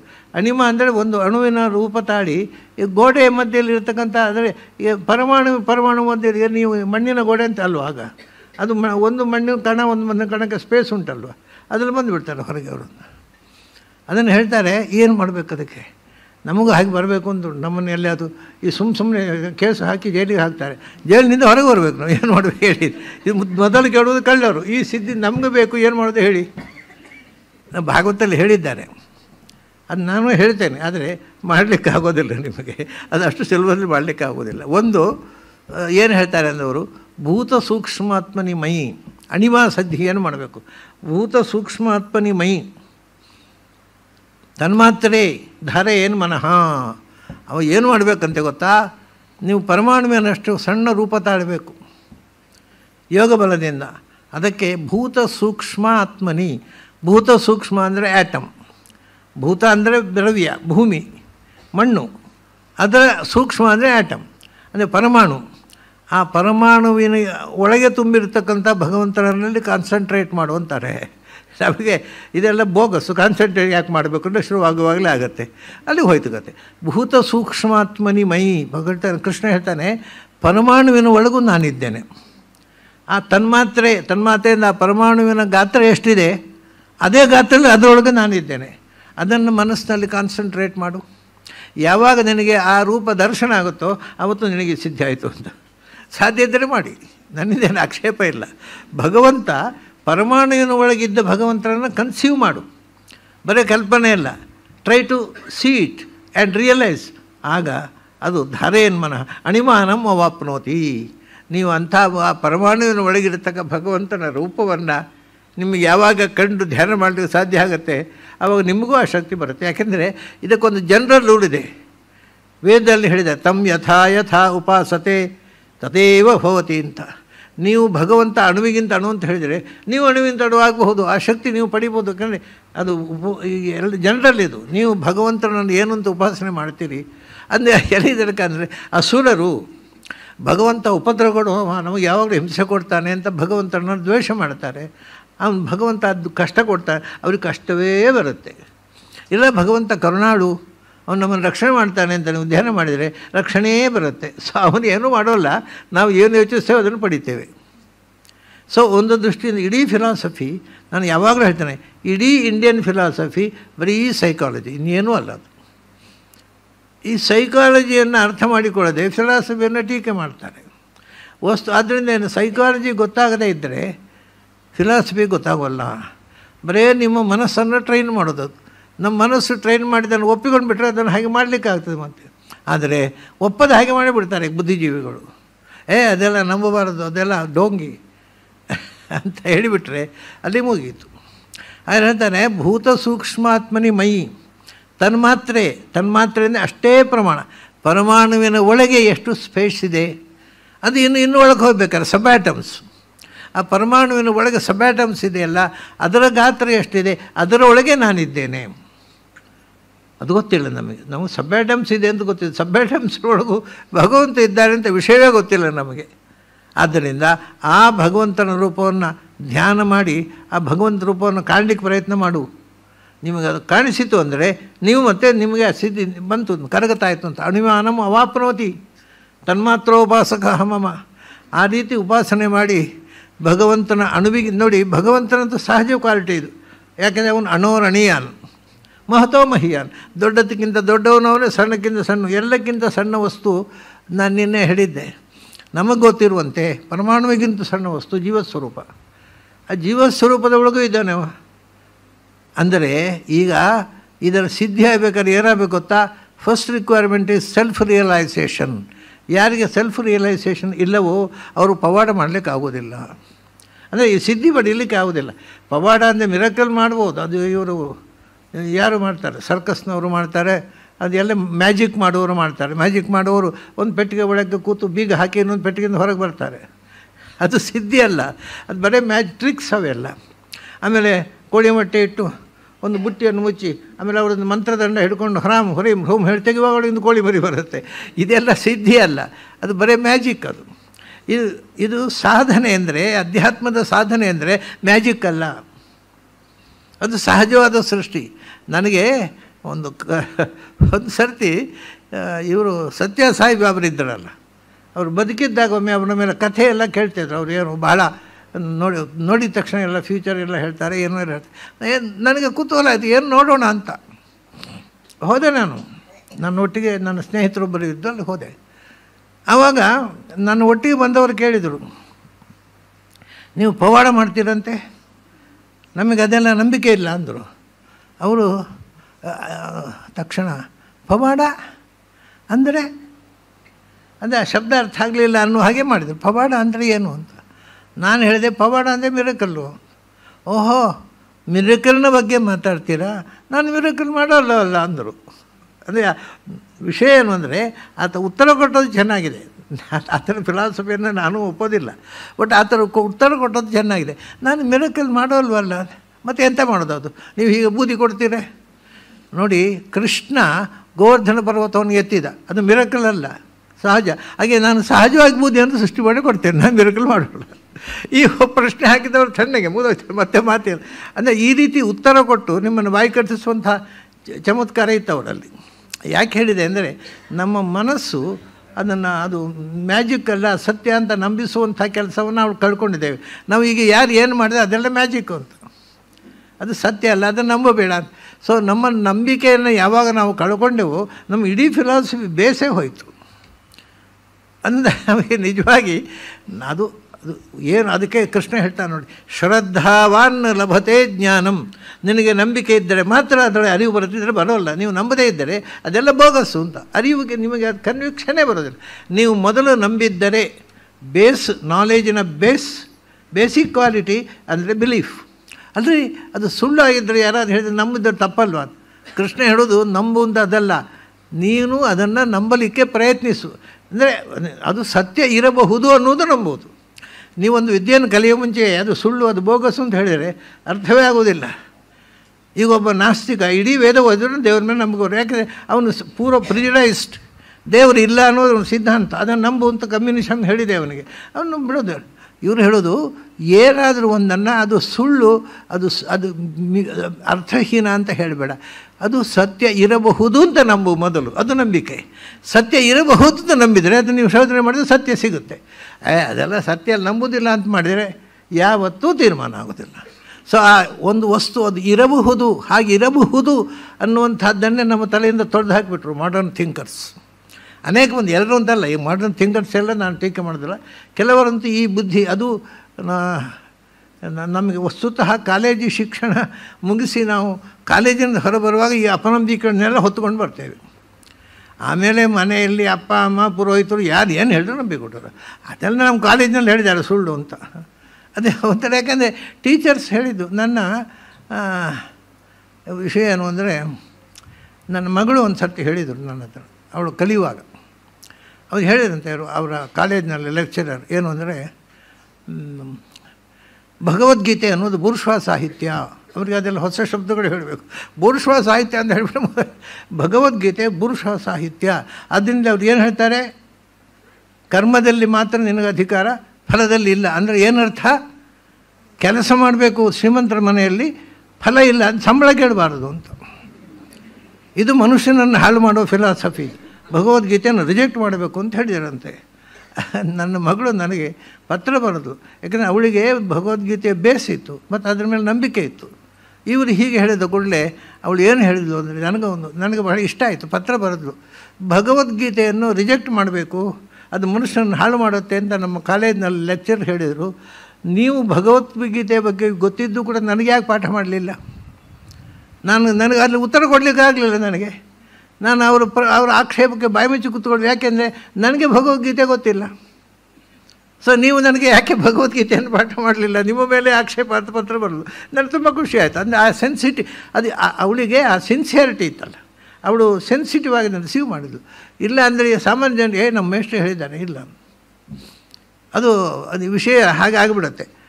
ನಾನು ಮಡಿಕೇರಿ ಒಂದು ಕಡೆ ಹೋದಾಗ ಅಲ್ಲಿಯೂ ಹಾಗೆ ಇದೆ. ಅದು ಈ ಕಾಲೇಜ್ ಶಿಕ್ಷಣದಿಂದ ಆಗತಕ್ಕಂಥ ತಪ್ಪು ತಿಳುವಳಿಕೆಗಳು, ಕಾಲೇಜ್ ಶಿಕ್ಷಣ ತಪ್ಪು ಅಂತ ಹೇಳಿದಾರೆ, ಅದರಿಂದ ನಮಗೆ ಹುಟ್ಟುವ ಕೆಲವು ತಿಳುವಳಿಕೆಗಳು ನಮ್ಮನ್ನು ಹಾಳು ಮಾಡ್ತವೆ. ಅಲ್ಲಿ ಹೋಗಿದ್ದೆ ನಾನು, ಕಾರ್ಯಕ್ರಮ ಆಗಬೇಕು, ಕಾರ್ಯಕ್ರಮಕ್ಕಿಂತ ಮುಂಚೆ ಒಂದು ಮನೆ ಕರ್ಕೊಂಡು ಹೋಗಿದ್ದರು. ಒಂದು ಸ್ವಲ್ಪ ಬಾಯಾರಿಕೆ ತೊಗೊಂಡು ಹೋಗ್ರಿ ಅಂತ ಅಲ್ಲಿ ಕರ್ಕೊಂಡು ಹೋಗಿದ್ದಾರೆ. ಅಲ್ಲಿ ಹೋದಾಗ ಭಾಳ ತಮಾಷೆ ಆಯಿತು. ಅಲ್ಲಿ ಕಾಲೇಜಿನಲ್ಲಿ ಕಲಿಯುವ ಒಬ್ಬಳು ಹುಡುಗಿ ಇದ್ಲು. ಅವಳು ಬಂದು ಭೂಮಿ ಶೇಷನ ತಲೆಯ ಮೇಲೆ ಇದೆ ಅಂತ ಹೇಳ್ತಾರೆ ಪುರಾಣದಲ್ಲಿ, ಶೇಷನನ್ನು ಯಾರು ಹೊತ್ತುಕೊಂಡದ್ದು ಅಂತ ಕೇಳಿದ್ಲು. ಈ ಭೂಮಿಯನ್ನು ಶೇಷ ಹೊತ್ಕೊಂಡಿದ್ದಾರೆ, ಶೇಷನನ್ನು ಯಾರು ಹೊತ್ತುಕೊಂಡದ್ದು ಅಂತ. ಅಂದರೆ ಅವಳು ತರಬೇರೆ ಕಲ್ಪನೆಯಲ್ಲಿ ಅಂದರೆ ನನಗೆ ಉತ್ತರ ಕೊಡಲಿಕ್ಕೆ ಅವ್ರ ಶಾಲೆಯಲ್ಲಿ ಮೇಷ್ಟ್ರು ಹೀಗೆ ಹೇಳಿದ್ದಾರಂತೆ, ಹೀಗೇನು ಗೊಡ್ಡು ನಂಬಿಕೆಗಳಿವೆ ನೋಡಿ, ಶೇಷ ಹೊತ್ತುಕೊಂಡು ಅವರು ನನ್ನ ಹತ್ರ ಇದನ್ನು ಕೇಳಿ ನಾನು ಅವತ್ತು ಉಪನ್ಯಾಸವೂ ಮಾಡಿದೆ, ಊರು ಬಿಟ್ಟು ಓಡಿ ಹೋಗಬೇಕು ಅಂತ ಅವಳ ಕಲ್ಪನೆ ಇತ್ತೋ ಏನೋ. ಶೇಷ ಯಾರು ಹೊತ್ಕೊಂಡಿದ್ದಾರೆ ಅಂತ ನಾನು ಒಂಥರ ಏನು ಗೊತ್ತಿಲ್ಲದವರಾಗೆ, ಅಲ್ವಾ ಶೇಷ ಹೊತ್ಕೊಳ್ಳಿಲ್ವಾ, ಇಲ್ಲ ಮತ್ತು ಹೇಗೆ ನಿಂತಿದೆ ಭೂಮಿ ಅಂತ ಕೇಳಿದೆ. ಅದು ಗ್ರಾವಿಟೇಷನ್ನಿಂದ ನಿಂತಿದೆ ಅಂದ್ಲು. ಮಗು ನನಗೆ ಇಂಗ್ಲೀಷ್ ಬರೋಲ್ಲ, ಗ್ರಾವಿಟೇಷನ್ ನಿಂತಿದೆ ಅಂದರೆ ಏನು ಅಂತ ಸ್ವಲ್ಪ ಕನ್ನಡದಲ್ಲಿ ಹೇಳು ಅಂತ ಹೇಳಿದೆ, ಬೇಕು ಅಂತ. ಅವಳಿಗೆ ಕನ್ನಡ ಬರೋಲ್ಲ, ಇಂಗ್ಲೀಷ್ ಮೀಡಿಯಮ್ನಲ್ಲಿ ಕಲ್ತವಳು, ಅವಳು ಗ್ರಹಚಾರ ಕಡೆ. ಗ್ರಾವಿಟೇಷನ್ ಒಂದು ಏನು ಎಲಿಮೆಂಟ್ರಿ ಶಾಲೆ ನೆನಪಾಯ್ತಾನ. ಗ್ರಾವಿಟೇಷನು ಅಂದರೆ ಆಕರ್ಷಣ ಶಕ್ತಿ ಎಂದು. ಹೌದಾ? ಹಾಗಾದರೆ ಭೂಮಿ ಹೇಗೆ ನಿಂತಿದೆ, ಆಕರ್ಷಣ ಶಕ್ತಿ ನಿಂತಿದೆ ಅಂತ. ಪುರಾಣದಲ್ಲಿ ಏನು ಹೇಳಿದ್ದು, ಭೂಮಿಯನ್ನು ಶೇಷನಿಗೆ ಏನು ಹೇಳ್ತಾರಮ್ಮ, ಸಂಕರ್ಷಣ ಅಂತ. ಭೂಮಿಯನ್ನು ಸಂಕರ್ಷಣ ಹೊತ್ತಿದ್ದಾನೆ ಅಂತ. ನೀನು ಅದೇ ಹೇಳೋದಲ್ವ, ಸಂಕರ್ಷಣ ಅಂದರೆ ಆಕರ್ಷಣ ಎರಡು ಒಂದೇ. ಅವರು ಸಂಕರ್ಷಣ ಹೊತ್ತಿದ್ದಾನೆ ಅಂತ ಹೇಳ್ತಾರೆ, ನೀನು ಆಕರ್ಷಣದಿಂದ ಅರ್ಥ ಒಂದೇ ಅಲ್ವ, ಏನು ವ್ಯತ್ಯಾಸ ಏನೋ ಕೇಳಿದೆ. ಅವಳಿಗೆ ನಾಚಿಕೆ ಆಗೋಯ್ತು, ಅದಕ್ಕೆ ಉತ್ತರ ಗೊತ್ತಿಲ್ಲ ಅವಳಿಗೆ. ನಾಳಿದೆ ತಿಳ್ಕೊಳ್ಳದೆ ಮಾತಾಡಬಾರ್ದು, ಅವರು ಮೇಷ್ಟ್ರು ಮಾಡಿದ ತಪ್ಪು, ನೀನು ಮಾಡ್ತಾ ಇರೋ ತಪ್ಪು. ಅದು ಭೂಮಿಯನ್ನು ಶೇಷ ಹೊತ್ತಿದ್ದಾನೆ ಅಂದರೆ, ಶೇಷ ಅಂದರೆ ಏನು ಒಂದು ಗೊತ್ತಾ, ಎಲ್ಲವೂ ನಾಶವಾದಾಗ ಯಾವುದು ಉಳಿಯಿತೋ ಅದು ಶೇಷ. So everything was destroyed, only energy remains. ಅದನ್ನು ಶೇಷ ಎನರ್ಜಿ ಧಾರಣೆ ಮಾಡಿದೆ. ಯಾವ ಎನರ್ಜಿ? ಅದು ಸಂಕರ್ಷಣ ಶಕ್ತಿ, ಆಕರ್ಷಣ ಶಕ್ತಿ.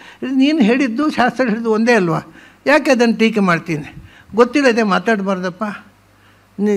ಹಿಂದೆ ಮುಂದೆ ಒಂದೂ ಗೊತ್ತಿಲ್ಲ, ಆದರೆ ಟೀಕೆ ಮಾಡಲಿಕ್ಕೆ ಮಾತ್ರ ಕಲ್ತ್ಕೊಂಡಿದ್ದೀನಿ. ಆಮೇಲೆ ಎದುರೇ ಬರಲಿಲ್ಲ ಅವಳು, ಅವತ್ತು ಇಡೀ ಇದ್ದೆ ನಾನು. ಅದು ನಮ್ಮಲ್ಲಿ ಈಗ ಸಮಸ್ಯೆ ಹೇಗೆ, ನಮಗೆ ಒನ್ ಸೈಡೆಡ್ ಆದ ಅರಿವು ಕೊಡುತ್ತದೆ, ಪೂರ್ಣವಾದಂಥ ಅರಿವು ಕೊಡ್ತಾ ಇಲ್ಲ ನಮ್ಮ ಇವತ್ತು ಶಿಕ್ಷಣ ಪದ್ಧತಿ. ಹಾಗಾಗಿ ಅದು ಏನಾಗಿದೆ, ಅಧ್ಯಾಪಕರಿಗೆ ಗೊತ್ತಿರೋದಿಲ್ಲ, ಏನು ಮಾಡೋದು, ಅವ್ರದ್ದು ತಪ್ಪೇನಿಲ್ಲ, ಅವರಿಗೂ ಗೊತ್ತಿಲ್ಲ ಅಂತ ಅವರು ತಿಳ್ಕೊಂಡದನ್ನು ನಮ್ಮ ಕಿವಿಗೆ ಹಾಕ್ತಾರೆ. ಹೀಗಾಗಿ ಈ ಎನರ್ಜಿ ಬಗ್ಗೆ ಅಥವಾ ಮೈಂಡ್ ಇದು ಏನು ಮೆಂಟಲ್ ಫೋರ್ಸು, ಇದು ಯಾವುದರ ಬಗ್ಗೆಯೂ ನಮ್ಗೆ ಗೊತ್ತಿಲ್ಲ, ಅದ್ರ ಬಗ್ಗೆ ಮಾತಾಡಬಾರ್ದಪ್ಪ ಅಂತ ಹೇಳಿದೆ. ಅವಳಿಗೂ ಪಾಪ ನಾಚಿಕೆ ಆಯಿತು, ಮತ್ತೆ ಬರಲೇ ಇಲ್ಲ ಅವಳು. ಹೀಗಾಗಿದೆ ನಮ್ಮ ಅವಸ್ಥೆ. ನಾವು ಯಾವುದನ್ನು ನಾವು ಒಂದು ಆ್ಯಂಗಲ್ನಲ್ಲಿ ನೋಡ್ತೇವೆ, ಕಾಣುವ ಆ್ಯಂಗಲ್ನಲ್ಲಿ. ಕಾಣದ ಒಂದು ಆ್ಯಂಗಲ್ ಉಂಟು, ಅದು ಕಾಣುವುದೇ ಇಲ್ಲ. ಚಂದ್ರನ ಇನ್ನೊಂದು ಮೈ ನಮಗೆ ಕಾಣುತ್ತೋ ಹಾಗೆ ನಮಗೆ ಕಾಣೋದು ಚಂದ್ರನ ಒಂದು ಸೈಡ್ ಮಾತ್ರ. ಆ ಕಾಣದ ಆ್ಯಂಗಲ್ಲಿಗೆ ನಾವು ಕಳಿಸ್ಬೇಕು, ಬೇರೆ ಸ್ಯಾಟಲೈಟ್ ಕಳಿಸಿ ಅದನ್ನು ನೋಡಿ ರಿಪೋರ್ಟ್ ಮಾಡಬೇಕು. ನಮಗೆ ಈ ಅಧ್ಯಾತ್ಮ ಅನ್ನೋದು ನಮ್ಮ ಕಾಣದ ಆ್ಯಂಗಲನ್ನು ತೋರಿಸುವುದಕ್ಕೋಸ್ಕರ ಮಾಡುವಂಥ ಪ್ರಯತ್ನ. ಅದು ಫುಲ್ ಆಫ್ ಸೈಕಾಲಜಿ. ಆ ದಿಸೆ ಗೊತ್ತಿಲ್ಲದೆ ಸುಮ್ಮನೆ ವೇದಾಂತ ಓದಿದ್ರೆ ಪುಣ್ಯ ಬರುತ್ತೆ ಅಂತ ಓದಿ ಏನೂ ಉಪಯೋಗ ಇಲ್ಲ. ಪುಣ್ಯ ಬರೋಲ್ಲ. ವೇದಾಂತ ಓದಿದರೆ ನಿಮ್ಮ ಮನಸ್ಸು ಅದನ್ನು ಮಾನಸಿಕವಾಗಿ ಚಿಂತನೆ ಮಾಡುವಂಥದ್ದು ಮನಸ್ಸನ್ನು ಶಾರ್ಪ್ ಮಾಡುತ್ತೆ, ನಿಮಗೆ ಲಾಜಿಕಲ್ ಕನ್ಕ್ಲೂಷನ್ ಕೊಡುತ್ತೆ. ಅದು ಹೇಗೆ ಇರಬೇಕು ಅನ್ನೋದನ್ನು ನೀವು ನೋಡಿ ನಮ್ಮಲ್ಲಿ ಹೇಳೋದುಂಟಲ್ವ, ಸ್ವಲ್ಪ ಕಣ್ಮುಚ್ಚಿ ಯೋಚನೆ ಮಾಡಿ ನಿಮಗೆ ಗೊತ್ತಾಗುತ್ತೆ ಅಂತ. ಸೊ ಕಣ್ಣು ತೆರೆದು ನೋಡಿದರೆ ಗೊತ್ತಾಗುತ್ತೆ, ಕಣ್ಣು ಮುಚ್ಚಿದರೆ ಗೊತ್ತಾಗುತ್ತೆ. ಕಣ್ಣು ಮುಚ್ಚಿ ನೀವು ಮೆಡಿಟೇಟ್ ಮಾಡಿದರೆ ಸತ್ಯ ಹೊಳೆಯುತ್ತೆ, ಅದೇ ಫಿಲಾಸಫಿ. ಕಣ್ಣು ತೆರೆದು ನೋಡಿದರೆ ಈ ಕಂಠದ್ದೇ ಕಾಣೋದು, ಯಾವ ಸತ್ಯವೂ ಕಾಣೋಲ್ಲ. ನಿಮ್ಮ ಒಳಗೆ ನೋಡಿ ಕಣ್ಣಿದೆ, ಅದು ಯಾಕೆ ಪರಾಂಚ ಕಾನಿವ್ಯಥನತ್ವ ಎಂಬೂ ಬಹಿರ್ಮುಖವಾಗಿ ಮಾಡಿದರು. ಹಾಗಾಗಿ ನಮ್ಮ ಒಳಗಿದ್ದದ್ದು ಏನೂ ಕಾಣೋದಿಲ್ಲ. ನಮಗೆ ಅತ್ಯಂತ ಮುಖ್ಯವಾದ ಒಳಗಿನ ಪ್ರಪಂಚ ಅದು ಕಾಣೋದೇ ಇಲ್ಲ. ಕಣ್ಣು ಇದ್ದದ್ದರಿಂದಲೇ ನಮಗೆ ಕಾಣದೇ ಹೋಯಿತು ಸತ್ಯ. ಈ ಸತ್ಯ ಗೊತ್ತಾಗಬೇಕು ಮೊದಲು ನಮಗೆ, ಅದೇ ಫಿಲಾಸಫಿ. ಹೀಗೆ ಇವತ್ತು ನಾವು 18 ಶಕ್ತಿಗಳ ಬಗ್ಗೆ ಮತ್ತು ಸುಮಾರಾಗಿ ಅದರ ವಿವರಣೆ ಹೇಳಿದೆ. ಮುಂದೆ ಏನಾಗುತ್ತೆ ಅಂತ ಮತ್ತೆ ನೋಡೋಣ. ಆಮೇಲೆ ಈ ಅಧ್ಯಾಯ ಇಡೀ ಯಾವ್ಯಾವ ಸಾಧನೆಗೆ ಏನೇನು ಅನುಸಂಧಾನ ಮಾಡಿ ದೇವರನ್ನು ಅಂದರೆ ಇದೆಲ್ಲವೂ ಆ ಸಿಕ್ಕಿದ ಮೂಲಕ ದೇವರ ನಂಬುವ ಮೂಲಕ ಇದೆಲ್ಲ ಶಕ್ತಿಯನ್ನು ಪಡೆಯಬಹುದು ಅಂತ ಭಾಗವತ ಹೇಳುತ್ತೆ. ಭಾಗವತ ಅಲ್ಲ, ಕೃಷ್ಣ ಹೇಳ್ತಾನೆ. ಅದನ್ನು ನಾವು ಇನ್ನೂ ದೇವರು ನಡೆಸಿದರೆ, ಇವತ್ತು ಸ್ವಲ್ಪ ಹೊತ್ತು ಮಾತಾಡ್ತೇನೆ ಅಂತ ಹೇಳಿ ಹೊತ್ತಿಗಿಂತ ಹೆಚ್ಚು ಮಾತಾಡಿಬಿಟ್ಟೆ. 7:30 ಮುಗಿಸ್ಬೋದು ಬಿಟ್ಟು ಇನ್ನೂ ಒಂದಿಟ್ಟು ಮಾತಾಡಿಬಿಟ್ಟೆ. ಅಂದರೆ ಯಾಕೆಂದರೆ ಅದು ಆ ವಿಷಯದಲ್ಲಿ ಇನ್ವಾಲ್ವ್ಮೆಂಟ್ ಬಂದಾಗ ನನಗೆ ನನ್ನ ಆಸಕ್ತಿ ಎಲ್ಲೋ ಮರೆತು ಹೋಯಿತು. ಮತ್ತು ಈಗ ಗೊತ್ತಾಗುತ್ತೆ ನಿತ್ರಣ ಬರ್ತಾಯಿದೆ ಅಂತ ಆ ಹೊತ್ತಿನಲ್ಲಿ. ಯಾಕೆ ಇದು ಎಲ್ಲ ಮನಸ್ಸಿನ ಆಟ. ಮನಸ್ಸು ಇದನ್ನು ಮರೆಸಿಬಿಡುತ್ತೆ. ನಮಗೆ ಅದರಲ್ಲಿ ಕಾನ್ಸಂಟ್ರೇಷನ್ ಸಬ್ಜೆಕ್ಟ್ನಲ್ಲಿ ಬಂದಾಗ ನಮ್ಮ ಫಿಸಿಕಲ್ ಡಿಫೆಕ್ಟು ಕೂಡ ಮರೆತು ಹೋಗುತ್ತೆ. ಹಾಗೆ ಆದ್ದರಿಂದ ನಾವು ಇನ್ನು ಉಳಿದ ವಿಷಯಗಳನ್ನು ಈ ಸೈಕಾಲಜಿಯಿಂದ ನಾವು ಹೇಗೆ ಶಕ್ತಿ ಪವರ್ ಬೆಳೆಸಿಕೊಳ್ಳಬಹುದು ಅನ್ನೋದನ್ನು ಒಂದು ಅಧ್ಯಾಯ ಪೂರ್ತಿ ಹೇಳಿದ್ದಾನೆ ಕೃಷ್ಣ ಗೀತೆಯಲ್ಲಿ, ಇದರಲ್ಲಿ ಉದ್ಧವ ಗೀತೆಯಲ್ಲಿ. ಅದನ್ನು ಪೂರಾ ಬೇಡ, ಅದು ಒಂದು ಎಕ್ಸಾಂಪಲಿಗೋಸ್ಕರ ಕೆಲವು ಚೂರು ಮುಂದಿನ ದಿನಗಳಲ್ಲಿ ಇನ್ನೂ 1-2 ದಿವಸದಲ್ಲಿ ಪ್ರಾಯ ಅದನ್ನು ನೋಡ್ಬೋದು. ಅಲ್ಲಿ ತನಕ ನಿಮಗೆಲ್ಲ ಅಭಿನಂದನೆಗಳು ಮತ್ತು ಅಭಿವಂದನೆಗಳು.